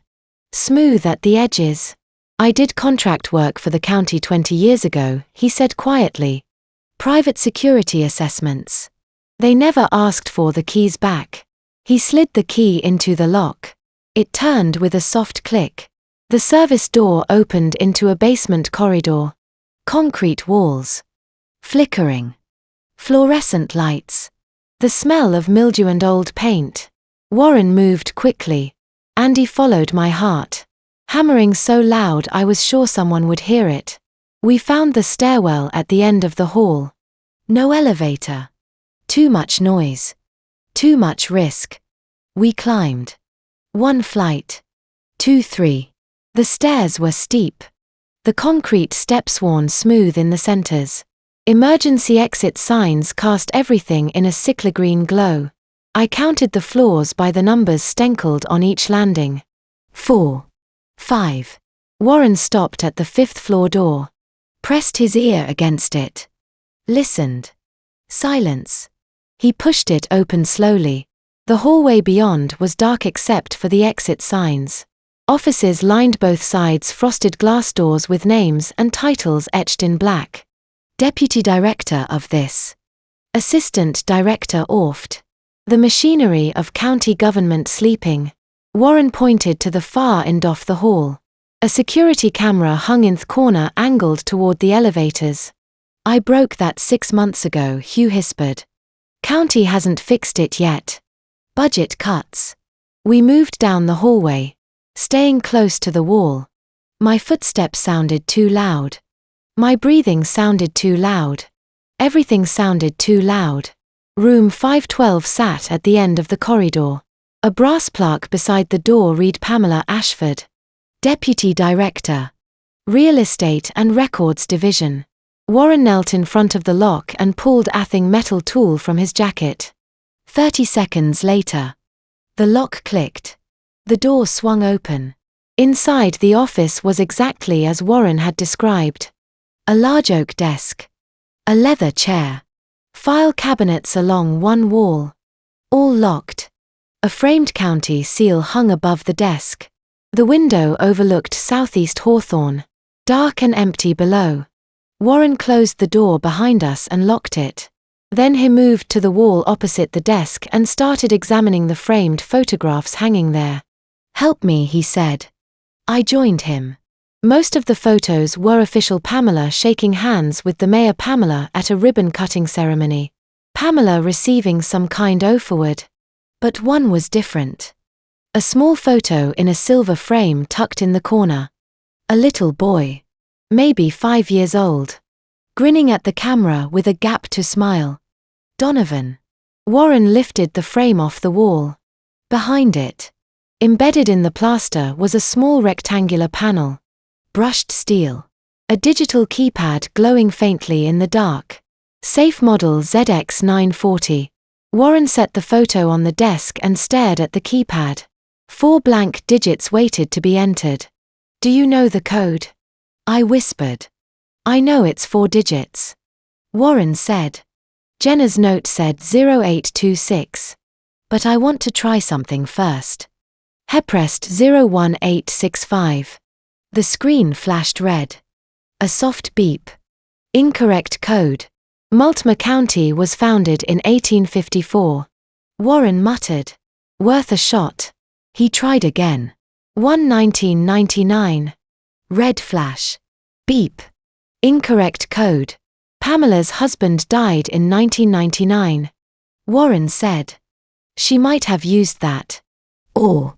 I said. Pulling Jenna's note from my pocket. We could just use the code Jenna gave us. Warren looked at me. Then nodded. I stepped forward and pressed 0826. The screen turned green. A soft mechanical click echoed through the office. The safe door swung open. Inside, the space was small but packed. Warren pulled out a flashlight and shone it into the safe. A leather-bound ledger sat on the top shelf. Grey-worn, the kind of book that looked like it had been handled 1,000 times. Beneath it, a stack of 9 manila envelopes. Each one labeled with initials in black marker. MCRM SBK DPHM CD NFCR. Beside the envelopes, Ablock USB drive with a white label FBI 2023. And at the bottom, a thick manila folder stamped with a case number FB Investigation O 2023-4418 money laundering. Pamela Ashford. Warren reached in and pulled everything out his hands. Moving fast. He shoved the US band, the FBI folder, into his backpack. Then the envelopes. Then the ledger. What's in the envelopes? I whispered. "I didn't know," Warren said. "But if Pamela kept them in a safe, they're important." He zipped the backpack shut and checked his watch. 12:27 a.m. Security guard does his rounds at 12:30. Warren said. "We have 3 minutes to get out of this building."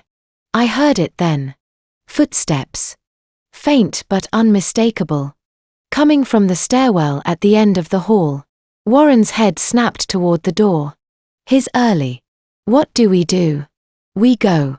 Warren slung the backpack over his shoulder and moved to the office door. He cracked Ito pen. Peered out into the hallway. The footsteps were closer now. Heavy boots on concrete. A flashlight beam swept across the far end of the corridor. "Stay close," Warren whispered. Wes slipped out of the office. Warren closed the door behind us. Careful not to make a sound. The footsteps were coming up the stairwell. Maybe 20 seconds away. We moved in the opposite direction toward the far stairwell on the other side of the building. My legs felt like rubber. My breath came in short, shallow gasps. The pregnancy test was still in my pocket, pressed against my hip. A reminder of everything I had to lose. The footsteps reached the 5th floor. We reached the far stairwell. Warren pushed the door open. We slipped inside. The door closed behind us with a soft click. And we stood in the dark, listening. The security guard's footsteps moved down the hallway. Slow. Methodical. The beam of his flashlight swept across the frosted glass of the office doors. Then the footsteps stopped. Right outside room 512. I held my breath. Warren's hand found mine in the dark. Squeezed once. The door knob to Pamela's office rattled. The guard was checking it. Testing the lock. For a moment. Everything was silent. Then the footsteps started again. Moving away. Fading. Warren exhaled. "Let's go." We descended the stairs as fast as we did. Down 5 flights. Through the basement corridor. Out the service door into the cool night air. We didn't stop running until we reached Warren's car 2 blocks away. Warren threw the backpack into the back seat. I clambered in my hands. Still shaking. He started the engine and pulled away from the curb headlights. Cutting through the empty streets. "We did it," I whispered. Warren didn't answer. Just drove. In the back seat. The grey leather ledger sat half open, its pages visible in the passing streetlights. And on the first page, written in neat black ink, was a name I recognized. Melissa Crane. 2008. OD suicide. $180. 000. Warren pulled into an alley 2 blocks from the county building and killed the engine. The streetlights didn't reach us here. Just darkness and the faint glow of the dashboard clock. 12:10 a.m. He reached into the back seat and pulled out the backpack. Unzipped it. The grey leather ledger sat on top. Heavy. And worn, the kind of book that had been opened and closed 1,000 times. Warren set it on his lap and turned on the dome light. I leaned closer as he opened the cover. The first page was written in neat black ink. The handwriting precise and controlled. At the top. A single name. Melissa Crane. Beneath it. A column of details. Year 2008. Method overdose ruled suicide. Assets acquired $180. 000. Life insurance savings account. Transfer date March 14th. 2008. County file closed. March 22 ND. 2008. Warren's hand trembled as he turned the page. Rachel Morn. Year 2011. Method fall ruled accidental staircase. Assets acquired $340. 000 property retirement fund. Transfer date June 2 ND. 2011. County file closed. June 18th. 2011. Another page. Sarah Bennett. Year 2015. Method: car accident, brake failure. Highway 26 assets acquired $290,000 vehicle settlement. Home equity transfer date October 9th, 2015. County file closed. October 30th, 2015. Warren kept turning pages. His voice was barely a whisper as he read the names aloud. Brenda Kofi. 2017. Drowning 410,000. Diana Petrova 2018. Gas leak 520,000. Hannah Moss 2019. Hiking fall 480,000. I felt sick. Each page was a person. A life. Someone who'd trusted Donovan the way I had. Someone who'd signed documents they didn't read. Who believed his lies. Who died thinking it was their fault. Warren turned another page. Natalie Fletcher. My breath caught. Year 2021. Method: drowning, Willamette River. Assets acquired $310,000 trust fund condo sale. Transfer date February 11th, 2022. County file closed. February 20th, 2022. Warren stared at his daughter's name. His jaw worked. His hands shook. Imsari. I whispered. He didn't answer. Just turned the page. Claire Delaney. Year 2023.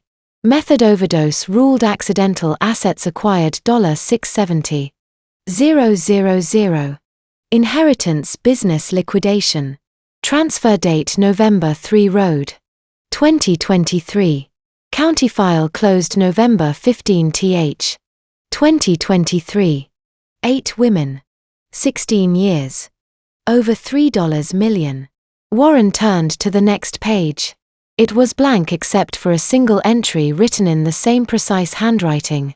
C.R. Cassidy Reeves, Loft 920 Northwest Lovejoy 680,000 Studio Share Morrison Architecture $425,000 Total assets $1,015,000 Scheduled August 17, 2024. I stared at words today. August 17th, the date was today. My hand moved to my stomach. Pregnant. If Donovan killed me now, he'd inherit everything as my widower. The loft. The studio. Everything. And the baby would never exist. You're the most valuable. Warren said quietly. That's why they moved so fast. I couldn't speak. Warren closed the ledger and reached into the backpack again. This time, he pulled out the stack of manila envelopes. 9 of them. Each one labeled with initials in black marker. He opened the first one. A Polaroid photograph slid out. I didn't want to look. But I couldn't stop myself. The woman in the photo was lying on her back. Eyes closed.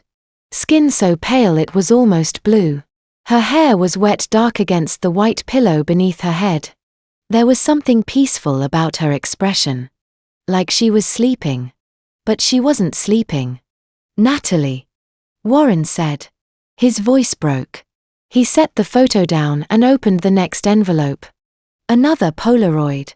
A woman with blonde hair. Her lips faintly blue. Lying on a bathroom floor. A pill bottle on its side beside her hand. Claire Delaney. Warren said.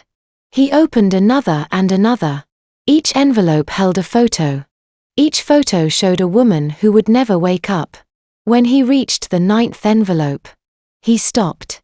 The envelope was labeled CR date TBD. It was empty. Warren turned the envelope over. On the back, written in neat handwriting, was a note. D must never betray me. These photos are my leverage. If he does, I send them to the FBI. I stared at the words. She kept evidence of the murders. Insurance. Warren said. Against Donovan. If he ever turned on her. If he ever tried to implicate her. She'd have proof he was the one who killed them. She's been controlling him with this for 16 years. That's sick. That's Pamela. Warren's face was hard. She doesn't love him. She owns him. He put the photos back into the envelopes, his hands shaking. Then he pulled out the USB drive and the FBI folder. Set the month dashboard. This is everything. Hestepped. The ledger. The photos. The federal investigation file. It's in auto put them both away for life. Then why do you look worried? Warren reached into the backpack one more time. Pulled out a thing manila folder I hadn't noticed before. The tab was labeled in the same handwriting. See our final stage timeline. He opened it. Inside was a single sheet of paper.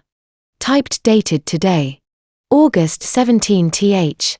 2024. At the top in bold letters. Cassidy Reeves' elimination schedule.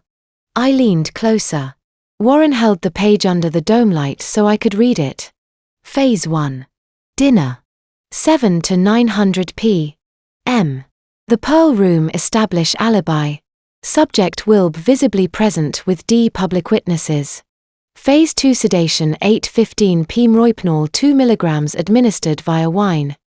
Restaurant manager will deliver. Phase 3 transport 10:30 p.m. Subject unconscious. Drive to Columbia River Gorge. Angels Rest Trailhead. Phase 4. Execution. 11:30 p.m. Carry subject to cliff edge. 200 feet drop. Push. Ensure no defensive wounds. Phase 5. Report morning. August 18 th. D report subject missing. Search begins. Body discovered B 10:00 a.m. Ruled accidental fall duetto intoxication. I couldn't breathe. They're going to kill me tonight. I whispered. Warren's face was pale. We have 19 hours. What do we do? Warren looked at the page again at the time lineat the name's restaurant manager. Silas. He said. Donovan's brother. He works at Pearl Room. He's been helping with the sedation. I thought about the fire alarm. The chaos. Warren sliding the envelope across the table while Donovan was on the phone. That's why you warned me at restaurant. I said. You knew that was the night. Warren nodded. I've been watching Donovan for months. I saw him make the reservation. I knew what it meant. But I got away. You did. Warren said. Which means they'll move to Plan B. What's Plan B? Warren turned the page over on the back in the same typed font. Contingency. If subject evades. Phase 1. Accelerate timeline. Public arrest for embezzlement. County warrant. Psychiatric hold. Oregon State Hospital. Eliminate during transport or within facility. Frame as suicide. My hands went cold. They're going to have me arrested. I said. Or committed. Warren said. Just like they did to me. I looked at the ledger. At the photos. At the timeline. What do we do? I whispered. Warren started the engine. We go public. He said before they can. Hold up. I'm about to show you the elimination schedule. Yes. They actually wrote down a timeline to murder me. Comment reveal it if you're still invested in this story. Heads up. The next section contains some fictionalized scenarios for educational purposes. Not your thing. You can leave now. But if you stay, you'll understand how predators think. Warren didn't start the engine. He sat there staring at the timeline in his hands. And I watched the blood drain from his face. Read it again. I said. I need to understand exactly what they planned. He turned on the dome light and held the paper steady. Cassidy Reeves' elimination schedule date. August 15 th. 2024. Phase 1. Dinner 7 to 900 p.m. The Pearl Room established alibi. Subject will be visibly present with D in public location. Minimum 6 witnesses required. Phase 2. Sedation 8:15 p.m. Agent S. Silas Ashford, restaurant manager, will deliver wine to subject stable. Rohypnol 2 mgs predissolved impon noir. Subject will exhibit symptoms within 12 to 15 minutes. Drowsiness. Confusion. Loss of motor control. D will assist subject to vehicle under guise offshores had too much to drink. Phase 3 transport 10:00 to 10:30 p.m. Drive to Columbia River Gorge. Parking lot. Angels Rest Trailhead GPS 45. 5764 degree north 122. 1231 degree west. No surveillance cameras. Minimal traffic after 900 p.m. Phase 4. Staging 10:30 to 11:15 p.m. Carry subject 0. 4m up trail Tuvaluq point elevation. Gain 200 feet. Subject will be semi-conscious but unable to resist. Position subject at cliff edge. Phase 5 execution 11:30 p.m. Push subject backward off cliff 200 ftd ROP to rocky terrain below. Ensure fall appears accidental. No defensive wounds. No signs of struggle. Rohypnol metabolizes within 12 hours. Toxicology unlikely to detect. Phase 6. Discovery morning. August 16 th. D report subject missing at 700 a.m. Search party organized by 9:00 a.m. Body discovered B 10:30 a.m. County medical examiner. PAR. Contact rules. Accidental death, duetto intoxication and loss of footing. Case closed within 48 hours. I felt cold all over. They planned every detail down to the minute. Warren said. His voice was flat. Silas was supposed to drug you. Donovan would have carried you up that trail while you were barely conscious, and then he'd push you off a cliff and call it an accident. But he left. I said. The fire alarm went off at 8:30. I ran. Warren nodded slowly. The alarm saved your life. By the time Donovan realized you were gone, Phase 2 had failed. He couldn't sedate you. Couldn't get you to the gorge. Was it you? I asked. Did you pull the alarm? Warren looked at me. Didn't answer. Warren. It doesn't matter now. He said. What matters is that Plan A failed. So, they activated Plan B. He flipped to the next page. Plan B contingency protocol activated. August 15 th. 20249 p.m. subjectivated Phase 1. Alternative elimination strategy required. Step 1. Financial fraud narrative. Fabricate wire transfer $200,000 from Morrison Architecture account to offshore Cayman Islands account. Forge subject's electronic signature. Deliver fabricated bank report to Trevor Halstead business partner via encrypted email. Halstead will believe subject embezzled funds and will cooperate with investigation. Step 2. Public reputation destruction utilize.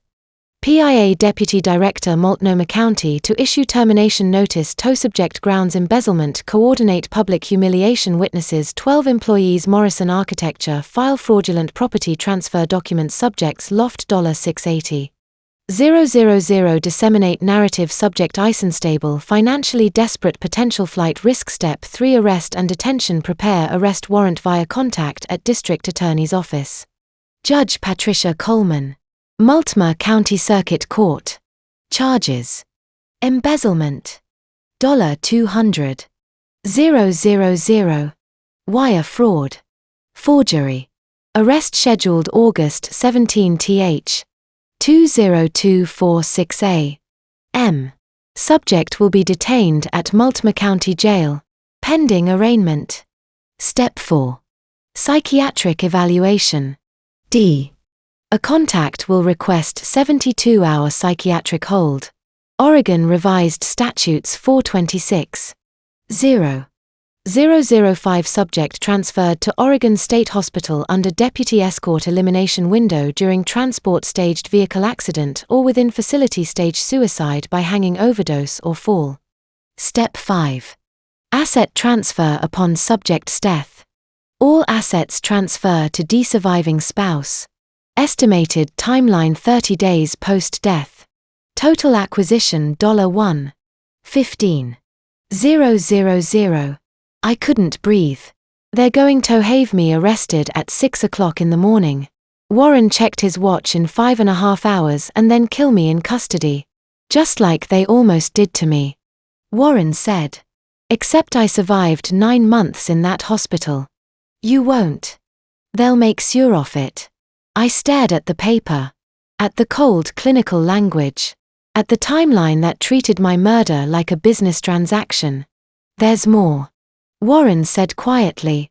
He reached into the backpack and pulled out another folder. This one was thinner. The tab read BW. Prospect number 11. He opened it. Inside was a single-page dossier. Brooke Winters. Age 38. Occupation spa owner. Winters Wellness. 3 locations. Pearl District. Alberta Arts.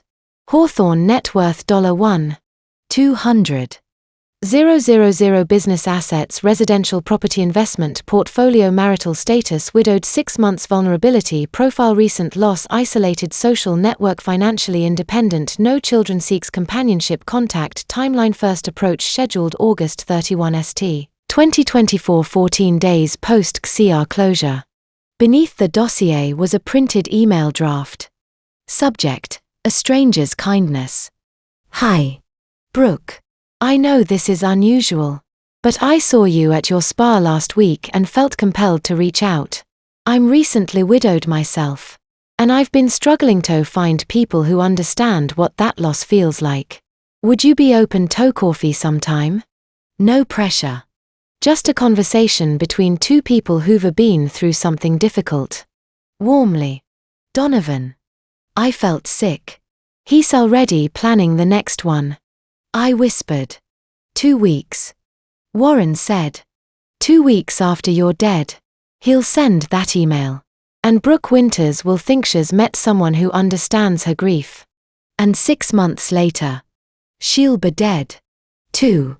I looked at the timeline at Brooke's name. At the photograph clipped to her file. A woman with dark hair and a warm smile standing in front of a spa with a grand opening banner behind her. She had no idea. We have to stop him. I said. We will. Warren said. But we have to move fast. If you're arrested at 6:00 a.m. This is over. Pamela will bury the evidence. Donovan will disappear and Brooke will be next. What do we do? Warren started the engine. We go public today before they can execute Plan B. How? There's a city council meeting this afternoon. Warren said. Open forum. Anyone can speak. It's recorded. Broadcast live online. If you get up there and show them the ledger. The photos. The timeline. If you expose Donovan and Pamela in front of cameras and witnesses. They can't touch you. Too many people will know. They'll arrest me the second I walk into City Hall. Not I for bring the FBI. Warren said. I still have a contact there. Agent Rebecca Torres. She's been working the money laundering case for 18 months. If I tell her we have the evidence, the ledger, the photos, the timeline, she'll come. She'll protect you. I looked at him. You think she'll believe us? She will when she sees what's in that backpack. A sound. Sharp. Sudden. Cut through the silence. Footsteps close on the pavement outside the car. Warren's hand froze on the ignition. We both turned toward the sound. A figure moved past the mouth of the alley. Dark jacket. Flashlight beam sweeping across the ground. The security guard. Warren's eyes met mine. He's doing a perimeter check. He whispered. Stay still.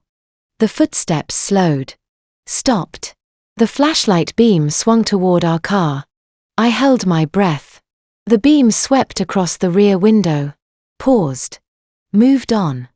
The footsteps resumed. Fading. Warren exhaled. We need to go. He pulled out of the alley without turning on the headlights. We drove 2 blocks in darkness before he flipped them on and accelerated onto Hawthorne Boulevard. City Hall. I said. This afternoon. We exposed them. Warren nodded. 5 p.m. Open forum. Be ready. I looked down at the backpack in my lap. Athledger at Brooke Winter's file. Ilba ready. I said.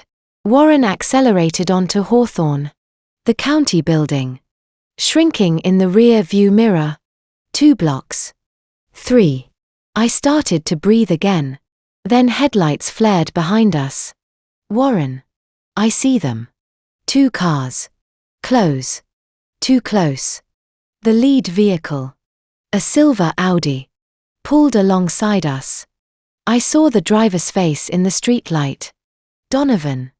The second car. A black sedan. Swerved in front of us. Brakes. Screaming. Warren yanked the wheel. But we were boxed in. The Subaru lurched to a stop. Tires skidding on wet pavement. Out of the car. Donovan's voice. Calm. Almost bored. Warren's hand moved toward the ignition. Hold on. The passenger door flew open. Hands grabbed me. Rough professional. I tried to fight. But someone twisted my arm behind my back and pain shot through my shoulder. Don't. A voice said. Not Donovan. Someone else. I was yanked out of the car and shoved against the hood. The asphalt was cold under my cheek. My vision swam. 2 security guards. Private. Not county, wearing black jackets with no badges. Hauled Warren out of the driver's side. He didn't resist. Just let them pin him against the Subaru, hands zip-tied behind his back. Then Trevor stepped out of the black sedan. He looked at me the way you'd look at a stranger. Like he didn't know me at all. Trevor. I gasped. Please. I called them. Trevor said. His voice was flat. Empty. You broke into a government building. Cassidy. I didn't have a choice. Hisleying to you. Stop. Trevor held up his phone. I have the emails. The bank reports. Everything. Donovan walked over. Hands in his pockets. Perfectly composed. He looked at me like I was a problem he'd already solved. Show her. He said to Trevor. Trevor's fingers moved across the screen. He turned the phone toward me. An email. Subject line: First Bank Fraud Alert. Immediate action required. I scan the text. My name. The studio account. A wire transfer. $200,000 to an offshore account in the Cayman Islands. Authorization signature mine. That's fake. I said. Trevor. That's not real. The bank confirmed it. Trevor said. I called them this afternoon. The money's gone because Donovan stole it. I was shouting now. My voice raw. He forged my signature just like he forged the deed to my loft. Just like he forged the bank documents. Trevor scrolled to another email, and this loan application number 2847, approved amount $500,000 disbursed to Morrison Architecture, application submitted August 16 th. 202411:52 p.m. Authorized by Trevor H. Halstead and Cassidy Reeves, co-signers. I never signed that. I whispered. Your digital signature is on the application. Trevor said the bank has a timestamp. 11:52 last night. That's when I was stopped. 11:52. I'd been in Warren's car reading the grey ledger. Donovan must have submitted their application remotely using a signature he'd captured weeks ago. It's fraud. I said desperately. Trevor. He's stealing from you. 2. Check your account. Check the ownership records. He's transferring your shares. Enough. Donovan's voice cut through mine like a blade. He stepped closer and I saw the backpack in his hand. Warren's backpack. The ledger. The photos. The USB. Everything.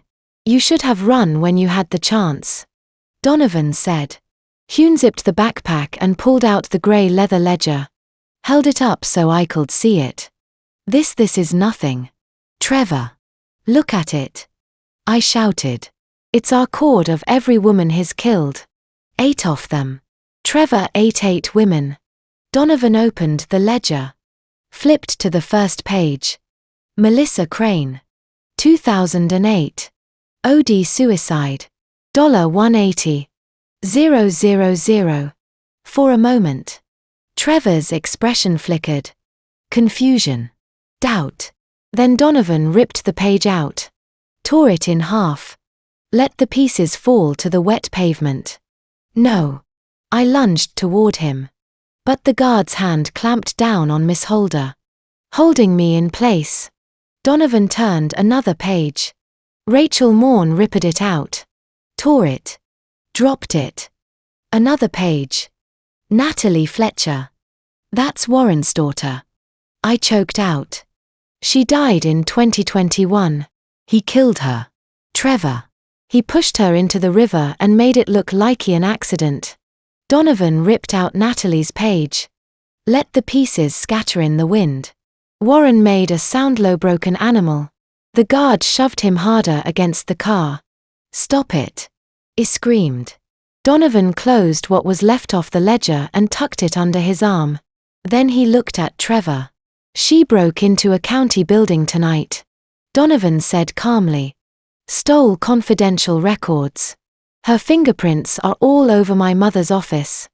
The security footage will show her and this man, he gestured toward Warren. Breaking and entering. That's a felony. Trevor looked at me. Then at Warren. Then at the torn pages on the ground. I don't understand. Trevor said quietly. You don't have to. Donovan said. The DA's office will handle it from here. He turned to the guards. Take them where? One of the guards asked. Donovan pulled out his phone. Typed something. I'm texting you an address. It's a storage facility on Southeast 82 ND. Unit 47. Lock them in separate units. I'll contact the DA in the morning and arrange transport to county jail. The guard nodded. Wait. Trevor's voice was uncertain now. You're not taking them to the police. The DA wants to question them first. Donovan said smoothly. Off the record. Makes Ourh have everything we need for their arrest. That's not legal. It's how these things work. Trevor. Donovan's tone was patient. Patronizing. Trust me. I've been through this before with my mother's office. County procedure. Trevor hesitated. Then nodded. I wanted to scream. Wanted to tell him Donovan was lying. That there was no DA involved. That we'd be dead by morning. But the guard's hand was over my mouth now. And I couldn't make a sound. Warren's eyes met mine across the hood of the car. I'm sorry. His expression said. The guards dragged toward the black sedan. Shoved Warren into the trunk. Shoved me into the backseat hand. Zip-tied a hood pulled over my head. The last thing I heard was Donovan's voice. Thank you. Trevor. This wasn't easy. Just make sure she gets help. Trevor said. She's not well. The car door slammed shut. The engine started and we drove. I don't know how long we were in that car. An hour. Maybe. The hood over my head smelled like oil and sweat. My wrist sagged where the zip ties cut into my skin. My stomach turned with every sharp turn. Every sudden stop. When the car finally stopped. Rough hands pulled 'em out. I stumbled blind and someone shoved 'em forward. I heard a metal door roll open. Concrete under my feet. Then another shove and I fell. The hood was ripped off. I was in a storage unit 10 feet by 10 feet. Bare concrete walls. A single bare bulb hanging from the ceiling. No windows. No furniture. Just cold and empty space. The door rolled shut. A lock clicked. And I was alone. I didn't know how long I sat there. Hours. The bulb flickered and went out and the darkness was absolute. 7 hours passed before I heard footsteps again. 7 hours in the dark changes you. I sat on the concrete floor of the storage unit. My back against the cold metal wall. And tried not to think about the baby. Tried not to think about Warren locked in some other unit. Maybe already dead. Tried not to think about Donovan ripping pages out of the ledger. Erasing 8 women like they'd never existed. I thought about my father instead. I was 4 when he died. I don't remember his face. I remember his voice. Deep and steady. The kind of voice that made you believe everything would be okay even when it wasn't. When you're trapped. He'd said once. I don't even remember the context. Just the words find the crack. There's always a way out. You just have a look. I pulled out my phone. The screen lit up the darkness. 7:03 m. 12% battery. No signal. I searched my pockets. The guards had taken my keys. My wallet. But they'd missed the small things. A pen clipped to my jacket pocket. A keychain with a tiny LED light. And wedged deep in the inner lining of my jacket where I'd shoved ithers ago. A small black USB drive. Warren had given it to me in the car right before we'd gone into the county building. Insurance. He'd said. I made a backup of everything. The ledger. The photos. The FBI file. If something happens to me, you'll still have proof. I held the USB in my palm. The plastic warm from my body heat. Evidence. Not all of it. Donovan had the original ledger. The physical photos. But enough. Scanned pages. Digital copies. Proof that couldn't be torn apart and scattered in the wind. The darkness pressed in. I turned on the keychain light. A weak beam barely enough to see me hands. The bulb overhead had burned out hours ago. Or maybe someone Hayden screwed it. Either way, I was alone in the pitch black and no one was coming to help me except my phone buzzed. I nearly dropped it. The screen lit up. One barref signal. Faint flickering. But there a text message. Timestamp 650 m. Unknown number. I opened it. Cassidy. This is Silas. Donovan's brother. I'm sorry. I helped him kill Natalie. I can't do this anymore. Locker 47. Code 0826. The photos are still there. Pamela only took the ledger. Meet me at City Hall Forum 5:00 p.m. Today. I'll testify. Essay. I read it twice. 3 times. My hands were shaking so hard I could barely hold the phone. Silas Ashford. Donovan's younger brother. The restaurant manager at the Pearl Room. The one who was supposed to drug me that night. He'd helped kill Natalie. Warren's daughter. He'd watched Donovan push her into the Willamette River and said nothing for 3 years. And now he wanted to testify. I didn't know whether to trust him. I didn't know if this was another trap. But the message was clear. The Polaroid photos were still in locker 47. Pamela had taken the ledger. Butch left the evidence behind. Maybe she didn't know about the locker. Maybe Donovan kept it secret from her. Either way, the photos were still there. And if I could get to them. The door rolled open. Daylight flooded the storage unit. Blinding after 7 hours of darkness. I threw up my hand. Squinting. A figure stood silhouetted in the doorway. Not Donovan. Not the guards from last night. Someone else. Younger. Confused. Miss. The voice said. Male. Uncertain. Yotes aren't be in here. This unit's supposed be empty. I blinked my eyes. Adjusting. A security guard. Early 20s. Maybe. Wearing a different uniform than the men who'd locked me in. A daytime shift. He didn't know. He had no idea. 2M sorry. I said, my voice from hours off silence. I was doing inventory last night. I must have gotten locked in. The guard frowned. Inventory? We don't have any inventory scheduled for this unit. You work for the owner. I lied. I was checking the space. The door must have jammed. He looked at me disheveled. Exhausted.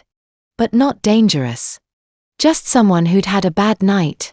You should talk to the office, he said finally. But yeah. The building's opening in half an hour. You need to clear out. Thank you. I whispered. I stumbled past him into the daylight.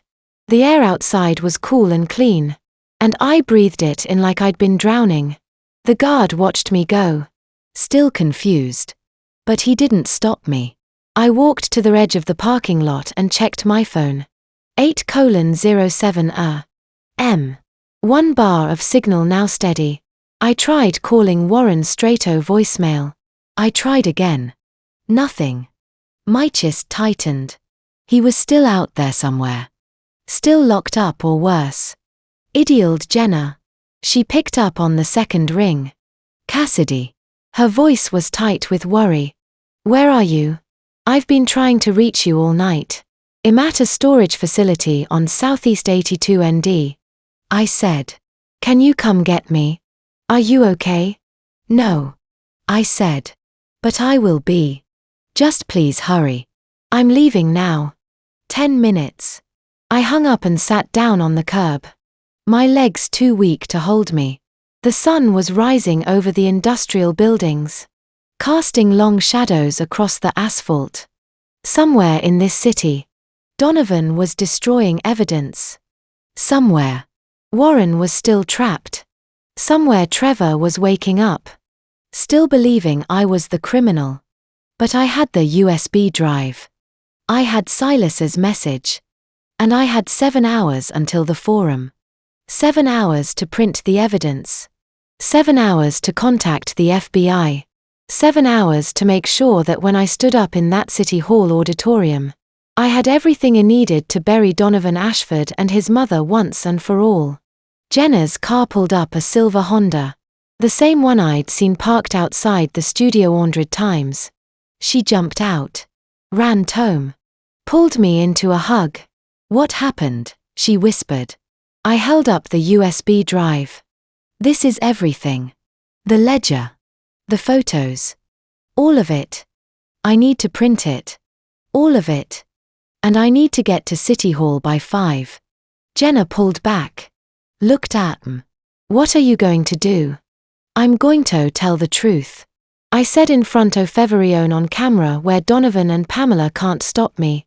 Jenna nodded. Then let's go. We climbed into the car. She started the engine and pulled out of the parking lot heading west toward downtown. I checked my phone. 8:14 M. I had 6 hours and 46 minutes. It would have to be enough. Morning came fast. By 8:00, Jenna and I were standing outside a FedEx office on West Burnside. The backup USB drive clutched in my hand like a grenade. I'd barely slept. My phone battery hovered at 9%. But I had something Donovan didn't know. I had a full digital copy of the Grey Ledger 9 Polaroid scans, the CR murder schedule, and the FBI money laundering file. Inside, the smell of toner and paper filled the air. A young clerk named Miguel helped us connect the USB to a workstation. I opened the folder. 50 pages, 8 victim profiles. The blank CR entry. The timeline. The insurance note from Pamela. And 2 high-resolution Polaroid scans. Natalie Fletcher's photo with a visible thumbprint on the white border and Claire Delaney's image with a handwritten note on the back. D. pushed her August 12 th. 2023 par. 50 copies. Izade. Color double-sided. Miguel nodded. Give me 20 minutes. While the machine hummed, I opened my laptop and drafted an email. Jenna stood beside me, arms crossed, watching the street through the window. 2 tips at FBI. Subject: urgent serial murder evidence. Donovan Ashford and Pamela Ashford sent August 17th, 2024 8:47 M. Agent Torres. My name is Cassidy Reeves. I am the intended 10th victim of a serial murder scheme operated by Donovan Ashford. Due August 26th, 1982. And his mother, Pamela Ashford, Deputy Director of Multnomah County Real Estate and Records. Attached are 2 critical Polaroid photographs. 1. Natalie Fletcher. Victim number 8. Died February 9th, 2022. Donovan's thumbprint visible on photo border. 2. Claire Delaney. Victim number 9. Died August 12th, 2023. Handwritten note on reverse. D pushed her August 12th, 2023 par. I have a complete ledger documenting 8 murders. 2008 to 2023 with a combined asset theft of $3.2 million. I also possess FBI file number 0R 2023-4418 linking Pamela to money laundering. I'm scheduled to be murdered today, August 17th, 2024. A public forum will take place at Portland City Hall at 5:00 p.m. Please respond urgently. Cassidy Reeves. I attached both Polaroid scans and hit send. 10 seconds later, an auto reply appeared. Recase number 0-2024-8833 opened. Assigned to Special Agent Rebecca Torres. Response within 24 to 48 hours. Jenna squeezed my shoulder. It's done. They have it. I exhaled. For the first time in 2 days, I felt like I wasn't alone. At 10:00, as Miguel handed me 2 boxes of printed evidence, the door chimed. I looked up. Trevor H. Halstead stood in the doorway holding a folder and a phone. His face was pale, his tie loose. He looked like he hadn't slept either. Cassidy, he said quietly. Jenna stepped between us. You turned heroin yesterday. Why are you here? Trevor raised both hands. Because I was wrong and I need to show you something. He opened the folder and pulled out a printed email from First Bank Business Services to Trevor H. Halstead, subject loan approval confirmation, account number 2847. Date August 16th, 2024. 11:52 p.m. Dear Mr. 4H Halstead.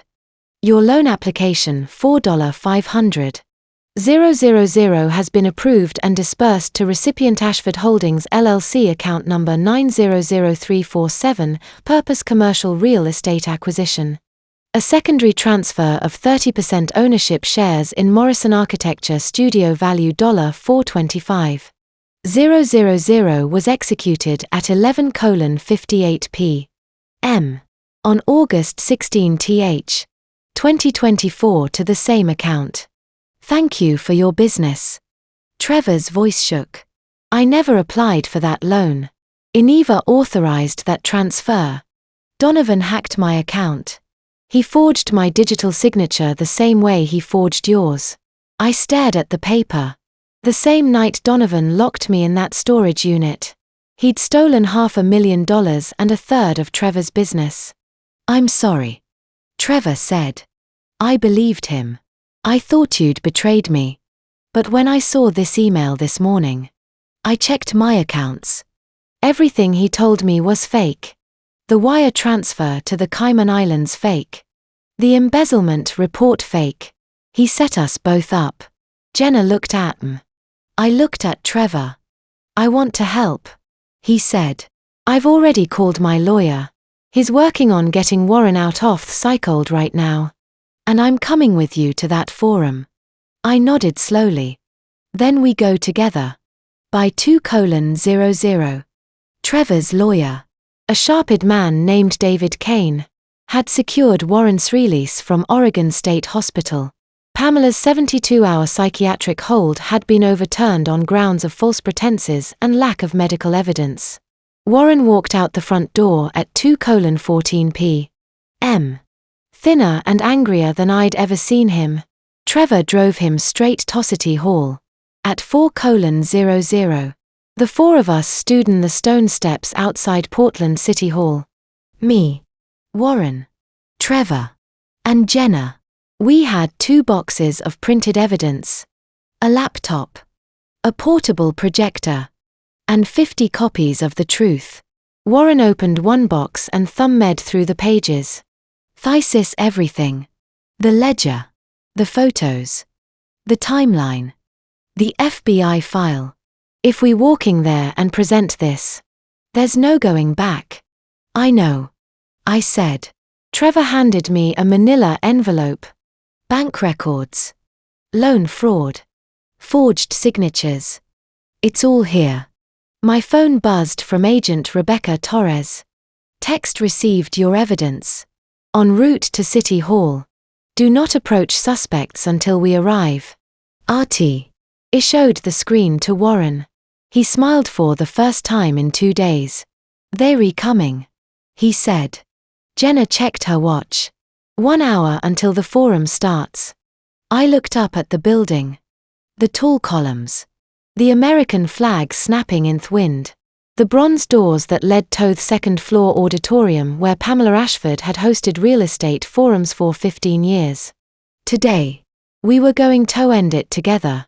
We climbed the steps. 5 o'clock sharp. Portland City Hall. The forum on county real estate transparency had begun. The auditorium was packed, close to 200 people crammed into wooden benches and folding chairs. Reporters from the Oregonian and Oregon Live sat in the front rows. Cameras ready. Local attorneys, property owners, and curious citizens filled the rest. The air smelled like old carpet and fresh coffee from the lobby carts outside. On the ristage behind a long table draped in navy cloth sat Pamela Ashford. She wore a charcoal blazer, pearl earrings, and the same cold smile I'd seen outside my loft 2 days ago. A banner behind her read, Multnomah County Transparency Initiative 2024. In the front row, Donovan sat with his legs crossed, hands folded in his lap, looking like a man would already won. I stood in the back with Warren, Trevor, and Jenna. My laptop bag hung heavy on my shoulder. My hands were shaking. Pamela's voice echoed through the room. And that is why this county is committed to ethical oversight, public accountability, and protecting the rights of property owners. We have nothing to hide. A few people clapped politely. Warren leaned close. Wait for the QA. I nodded. At 5:20, Pamela adjusted her microphone. Now, if anyone in the audience has questions, please raise your hand. I did raise my hand. I stood up and walked straight down the center aisle. Heads turned. A reporter lifted a camera. Pamela's smile flickered. I climbed the side steps onto the stage. A security guard moved toward me. But I was faster. I grabbed the microphone on the podium before anyone could stop me. I have a question, I said. My voice rang through the speakers sharp and clear. How many women have you and your son murdered to steal their assets? The room went dead silent. Pamela stood slowly, her face a mask of controlled fury. Security. Remove this woman immediately. But I was already pulling my laptop from my bag, already plugging the HDMI cable into the projector port on the podium. The screen behind Pamela flickered to life. I opened the scanned file. The first page of the gray ledger filled the projection screen 10 feet tall. Melissa Crane. 2008. Overdose pills. $180. 000. Gasps rippled through the crowd. Phones came out. Cameras flashed. I clicked Toth next page. Rachel Morn 2011. Full apartment balcony. $340. 000. Another click. Sarah Bennett. 2015. Car accident. $290. 000. Pamela's voice cut through the noise.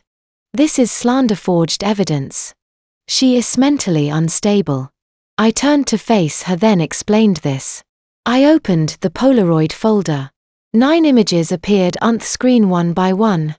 Each showed a woman young, smiling, alive. Beneath each photo, a name and a date. Melissa Crane. Rachel Morn. Sarah Bennett. Brenda Kofi. Diana Petrova. Hannah Moss.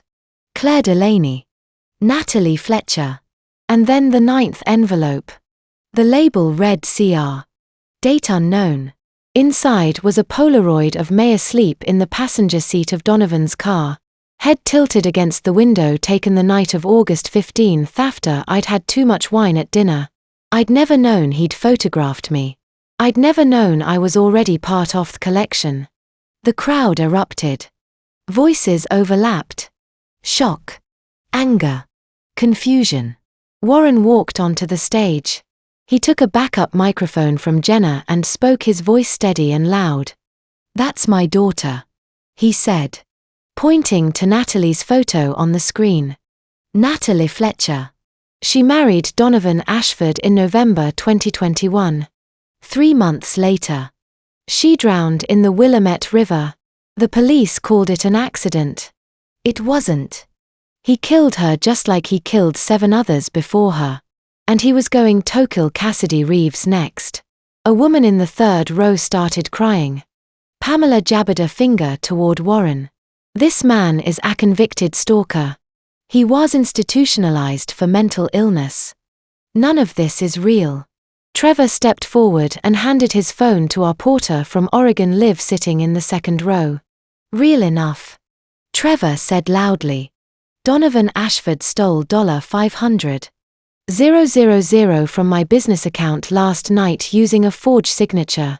Here's the bank confirmation. Check it yourself."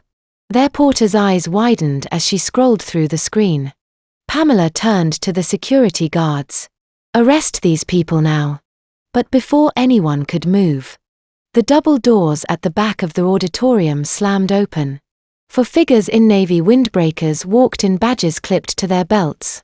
Leading them was a tall woman with short brown hair, wireframe glasses, and an expression that could freeze lava. She lifted a microphone and her voice boomed across the hall. "I'm Special Agent Rebecca Torres, Federal Bureau of Investigation. Donovan Ashford and Pamela Ashford. You are under arrest for conspiracy to commit murder, wire fraud, money laundering, and racketeering under the RICO Act. You have the right to remain silent." The crowd exploded. People stood, shouted, filmed. Reporters rushed the stage. Pamela's face went white. She grabbed the edge of the table to steady herself. But Donovan didn't freeze. Hestepped slowly reached into his jacket pocket and pulled out a small folding knife. The blade snapped open with a metallic click. "Get back," he said quietly. Eyes locked on me. He took a step toward the stage. Another step. The crowd screamed. Warren moved in front of me, arms out shielding my body with his own. Donovan's lips curled into a smile. "You should have run when you had the chance, Cassidy." And then he lunged. Warren's body tensed in front of mine. But he didn't have to move. The FBI agents moved faster. "Hands behind your back now." 2 agents hit Donovan from both sides. One grabbed his wrist, twisting the knife free. It clattered to the stage floor. The other drove him face first into the wooden boards. Knee pressed hard against his spine. Within 10 seconds, Donovan was on his stomach, arms wrenched behind him, steel handcuffs clicking into place. He didn't fight. He just smiled. Pamela tried to run. She bolted toward the side exit heels, clicking frantically on the hardwood. Agent Torres stepped into her path, badge raised. Don't, Torres said quietly. Pamela stopped. Her shoulders sagged. A third agent cuffed her hands behind her back. The crowd was a roar of voices. Shock, fury, disbelief. Cameras flashed like lightning. A woman in the front row was sobbing. 2 reporters were already live streaming on their phones. Torres walked to the center off stage and lifted the microphone. For the record, she said, her voice cutting through the noise. The Federal Bureau of Investigation has been conducting an 18-month investigation into money laundering operations tied to Multnomah County real estate transactions. As of today, that investigation has officially become a serial murder task force. Thanks to the bravery of this witness. She gestured toward me. We now have enough evidence to charge Donovan Ashford with 9 counts of first-degree murder and Pamela Ashford with conspiracy, racketeering, and obstruction of justice.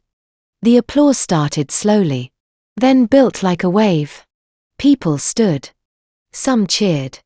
Others wiped their eyes. I couldn't move. My legs felt like water. Warren's hand was on Miss Holder, steadying me. Jenna was crying. Trevor stood beside her, pale but upright, arms crossed over his chest. At 5:50, a man stood up in the back row. He was thin, mid-40s with graying hair and hollow eyes. He raised one hand. My name is Silas Ashford, he said. His voice shook. I'm Donovan's younger brother. I'm the one who drugged Natalie Fletcher in 2021. I helped him kill her. And I'm here to confess. The room erupted again. Torres motioned to 2 agents who moved toward him. But Silas didn't resist. He held out his wrists. Before they cuffed him, he looked at me. I'm sorry. I was 13 when I watched Donovan kill our father in 1999. My mother made it look like a car accident. She's been protecting him and controlling me ever since. I couldn't stop it. But I can stop it now. Torres nodded. We'll take your statement. If you cooperate fully, we'll consider a reduced sentence. Silas nodded. Tears streaming down his face. I will. At 6:00, just as the auditorium began to empty, a woman walked in through the back doors. She was tall. Auburn head. Maybe 38. Dressed in a pale blue blouse and slacks. Her eyes were red. But her posture was steady. She walked straight up to me. You're Cassidy Reeves, she said. I nodded. I'm Brooke Winters. I own a spa in Lake Oswego. Her voice cracked. The FBI called me 2 hours ago. They told me I was on a list. Victim number 11. A man named Donovan sent me Ames Sage last week on a dating app. I almost replied. She reached out and took both my hands and hers. You saved my life, she whispered. Thank you. I couldn't speak. I just held her hands and nodded. 3 months later. November 2024. I sat on the couch in my loft, hands resting on my belly. 6 months along now. The bump was small but real. The baby kicked lightly beneath my palm, flutter like wings. Warren was in the kitchen making scrambled eggs. He'd been living in the guest room since September after the county formally expuned his psychiatric record and reinstated his private investigator's license. He cooked breakfast for me every morning. We didn't talk much. We didn't need to. Trevor had returned my 50% stake in Morrison Architecture Studio. The fraudulent $500,000 loan had been cancelled by the bank after a federal investigation. Trevor also started a non-profit fund to help victims of financial fraud recover their assets and rebuild their lives. He named it the Fletcher Reeves Legal Defense Fund. Donovan Ashford was sentenced to life in prison without the possibility of parole. 9 counts of first-degree murder. The judge called it one of the most calculated and cruel schemes in Oregon history. Pamela Ashford received 25 years for money laundering conspiracy to commit murder and obstruction of justice. She'd be 90 years old before she saw daylight again. Silas Ashford's sentence was reduced to 10 years in exchange for his full cooperation. He'd sent me a letter from prison 2 weeks ago. I hadn't opened it yet. Maybe someday I would. Agent Rebecca Torres closed case file number O2023-4418. The FBI had recovered over $4.8 million in stolen assets and began the process of returning funds to the families of the 8 murdered women. It would take years. But it was happening. On November 15, 2024, the Natalie Fletcher Foundation officially launched. Warren served as executive director. Trevor, Jenna, and I made up the advisory board. Our mission to help women escape financial predators, offer free legal aid, and teach people how to recognize the warning signs of romance fraud. I placed my hand on my belly again. The baby kicked. I used to think I couldn't love the child of a monster. I thought about ending the pregnancy more than once. But this baby wasn't his. This baby was mine. Mine and my father's memory. Mine and Warren's second chance. This baby was Hope. So that's what I'd name her. Hope Reeves Fletcher. Warren walked over, set a plate of eggs on the table, and sat down beside me. His eyes were wet. David would be so proud of you, he said quietly. I smiled. I think to be proud of both of us. Outside, the Portland sky was grey and soft with drizzle. My phone buzzed on the coffee table. A text from Brooke Winters. Coffee this week. I want to volunteer for the foundation. BW. I typed back. Yes. Let's build something better together. I set the phone down, leaned back into the couch, and for the first time in 3 months, I let myself breathe all the way out. The nightmare was over, and the rest of my life had just begun. Looking back now, I realize how easily I walked into that trap. I was lonely, tired of being alone, and Donovan Ashford knew exactly how to exploit that vulnerability. He didn't just steal my money or my home. He stole my ability to trust myself. Don't be like me. Don't sign documents you haven't read. No matter how much you trust the person handing you the tablet. Don't ignore red flags because you're afraid of being alone. Don't let Anyoni's spouse, parent, business partner isolate you from your support system or your financial independence. Family revenge can wear a loving face. Family betrayal often comes wrapped in wedding vows and honeymoon promises. Pamela Ashford didn't just enable her son's crimes. She orchestrated them, weaponizing her position of power to destroy anyone who got in their way. That's not love. That's family revenge disguised as protection. I learned 3 hard lessons. First, verify everything. Trust requires transparency, not blind faith. Second, family betrayal is real and it's devastating. But chosen family like Warren, Trevor, and Jenna can save your life. Third, you are stronger than you think. Even when they take everything, they can't take your will to fight back. God puts people in your path for a reason. Warren appeared at that restaurant not by coincidence, but by grace. He gave me a second chance when I didn't even know I needed one. If this story resonated with you, please consider sharing your thoughts below. What would you do if you discovered your partner had systematically erased your identity? Your perspective matters, Tom. And if you found value in Cassidy's story, I'd be honored if you'd subscribe to hear more voices like hers. A note on storytelling.